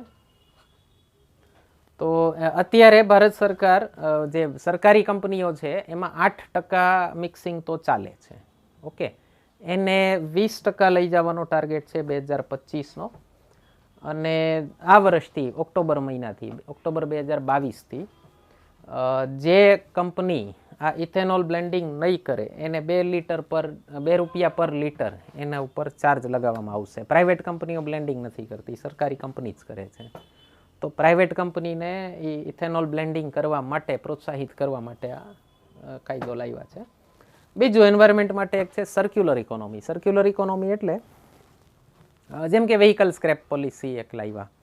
તમારી ગાડી જૂની થઈ જાય પછી શું કરવાનું, એને ભંગારમાં થપ્પાઓના થપ્પા પડ્યા હોય ગાડીના, તો એને ફરીથી રિસાયકલ કરવાની અને ફરીથી ઉપયોગમાં લાવવાની. તો એને કહેવાય સર્ક્યુલર ઇકોનોમી. તો એના માટે અત્યારે આટલા પ્લાન્સ તો રેડી થઈ ચૂક્યા છે. ઇલેક્ટ્રોનિક વેસ્ટ, તમારો મોબાઈલ હોય, ઓકે, હવેના ટીવી છે, બધામાં ઇલેક્ટ્રોનિક વેસ્ટ કેટલો થાય છે, એને રિસાયકલ કરવાનો. બહુ ખરાબ વેસ્ટ હોય. હા, end of life vehicle scrappage વાત થઈ ગઈ આપણે. યુઝડ ઓઇલ જે વપરાઈ ગયું એનો વેસ્ટેજ ક્યાં નાખવાનો, અને ઇન્ડસ્ટ્રીયલ વેસ્ટેજ, ઓકે, એને ફરીથી ઉપયોગ, રિસાયકલ કરીને ફરીથી ઉપયોગ કરવો, જેનાથી ઇકોનોમીનો પણ ભાગ બને, પર્યાવરણને પણ નુકસાન ન થાય. તો આટલા પ્લાન્સ બની ચૂક્યા છે એના. બીજો એક પ્લાન છે આગળ, કોલસાનો ગેસ બનાવવાનો. કારણ કે કોલસો બાળો તો કાર્બન ડાયોક્સાઇડ થાય, પણ એનો ગેસ કન્વર્ટ કરો તો એ પાછી ગ્રીન એનર્જી થઈ જાય. ઓકે, એટલે કોલસાને બીજા કેમિકલ્સમાં અને ગેસમાં કન્વર્ટ કરવા માટેની પોલિસીસ બનશે. એક બીજો પોર્શન છે બિઝનેસ પ્રમોટ કરવા માટેનો, વેન્ચર કેપિટલ. વેન્ચર કેપિટલ એટલે તમારી પાસે આઈડિયા છે પણ પૈસા નથી બિઝનેસ કરવાના. કોઈ પૈસાદાર માણસ છે, એની પાસે પૈસો ધૂમ છે, ઇન્વેસ્ટ કરવું છે, ક્યાં નાખવા ખબર નથી પડતી. તો એ એવા યંગસ્ટર્સ ગોતતા રહેતા હોય કે એને પૈસા આપે કે ભાઈ આ મારો પૈસો તું રાખ અને એને મને વધારો કરીને દે પાછો. તો એને કહેવાય, એ જે બિઝનેસમેને ઇન્વેસ્ટ કર્યું એને કહેવાય વેન્ચર કેપિટલિસ્ટ. તો ભારત અત્યારે હબ છે વેન્ચર કેપિટલિઝમનું. ગયા વર્ષે 5.5 લાખ કરોડ રૂપિયાનું વેન્ચર કેપિટલ આવ્યું છે ભારતમાં. અને સ્ટાર્ટઅપ્સ જે બધા બને છે, મોટા મોટા યુનિકોર્ન સ્ટાર્ટઅપ જેની વાત કરી, એ આના જોરે જ બને છે. તો એમાં એ વેન્ચર કેપિટલિસ્ટ અને પેલો જે ભેજુ છે, જે સ્ટાર્ટઅપનો ફાઉન્ડર છે, એ બંને વચ્ચે ઘણીવાર ફ્રિક્શન થતા હોય, ડિસ્પ્યુટ થતા હોય, ડખા થતા હોય. તો એનું કોઈ મિકેનિઝમ નથી બે વચ્ચે ડિસ્પ્યુટ રિઝોલ્યુશનનું. તો એના માટે એક અત્યારે એક્સપર્ટ કમિટી બનાવવાની છે ભારત સરકાર, એ પણ બજેટમાં ઘોષણા કરી છે. એક સ્પેશિયલ ઇકોનોમિક ઝોન્સ આપણે ઘણા બધા ફંક્શન કરે છે. તો એનો એક કાયદો છે 2006નો. હવે એ કાયદો રિપીલ કરી અને નવેસરથી કાયદો લાવવાના છે મોડર્નાઇઝેશન સાથે. એવી જ રીતે સ્ટાર્ટઅપ્સની વાત થઈ આપણે. આઈટી કંપનીઝને બંધ કરવી હોય તો બહુ લાંબી પ્રોસેસ છે ભારતમાં અત્યારે, 2 વર્ષ લાંબી પ્રોસેસ છે. અને એને નાની કરવા માટે 2 વર્ષથી ઘટાડીને 6 મહિનાથી ઓછો સમય કરવા માટે એક પોલિસી લાવવાના છે, centre for processing accelerated corporate exit, શોર્ટમાં કહેવાય છે CPEX. સ્ટાર્ટઅપ્સ વાત કરીએ આપણે. સ્ટાર્ટઅપ્સ માટે ગવર્મેન્ટે એક પ્લાન ચલાવ્યો છે કે 31/3/2022 સુધીમાં જેટલા સ્ટાર્ટઅપ શરૂ થઈ જાય એને પોતાના ફાઉન્ડિંગના 10 વર્ષની અંદર કોઈ પણ 3 વર્ષ ટેક્સ ફ્રી રહેશે. એ પોતે નક્કી કરે સ્ટાર્ટઅપ કે મારે પહેલાં 3 વર્ષ જોઈએ છે કે 8, 9, 10 વર્ષ જોઈએ છે. નોર્મલી 8, 9, 10 વર્ષ જ પસંદ કરે કોઈ, કારણ કે ત્યારે પ્રોફિટ સૌથી વધુ થતો હશે. પહેલાં 3 વર્ષમાં પ્રોફિટ જ નહીં હોય જાજો. તો એ સ્કીમ હતી હજી સુધી 31/3/2022 સુધી. કોઈ પણ સ્ટાર્ટઅપ ખુલી ગયું તો એને 3 વર્ષ ટેક્સ ફ્રી મળતા હતા. હવે એ સ્કીમ એક્સટેન્ડ કરી છે 31/3/2023 સુધી. એટલે આવતા વર્ષ સુધી કોઈ સ્ટાર્ટઅપ ચાલુ થઈ જાય, કોઈની પાસે આઈડિયા હોય સારો મજાનો, તો શરૂ કરી શકો છો. 3 વર્ષ ટેક્સ ફ્રી મળશે, તમે નક્કી કરો એ 3 વર્ષ. ઓકે. બીજું આત્મનિર્ભર ભારત માટે બીજી એક યોજના છે કે કોઈ નવી મેન્યુફેક્ચરિંગ યુનિટ ચાલુ થાય તો એને કન્સેશનલ ટેક્સ રેટ 15% લગાવવાનો. કોર્પોરેશન ટેક્સ, કંપનીઓ માટેનો ઇન્કમ ટેક્સ છે 22%. પણ એક યોજના લોન્ચ કરી હતી 31/3/2023 સુધી કોઈ મેન્યુફેક્ચરિંગ કંપની ચાલુ થઈ ગઈ તો એને ટેક્સ રેટ લગાવવાનો 15%. હવે એને પણ એક વર્ષ એક્સટેન્ડ કરી 31/3/2024 સુધી કોઈ ફેક્ટરી ચાલુ કરે તો 15% ટેક્સ લાગશે. બીજો એક છે સરચાર્જ. સરચાર્જ એટલે ટેક્સ ઉપર લાગતો ટેક્સ.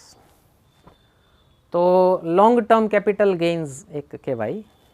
તમે કોઈ મૂડીમાં નિવેશ કરો, કોઈ કેપિટલ વસ્તુ ખરીદો, જેમ કે લેન્ડ બિલ્ડિંગ છે, જમીન મકાન, આપણે બહુ ફેમસ ધંધો છે.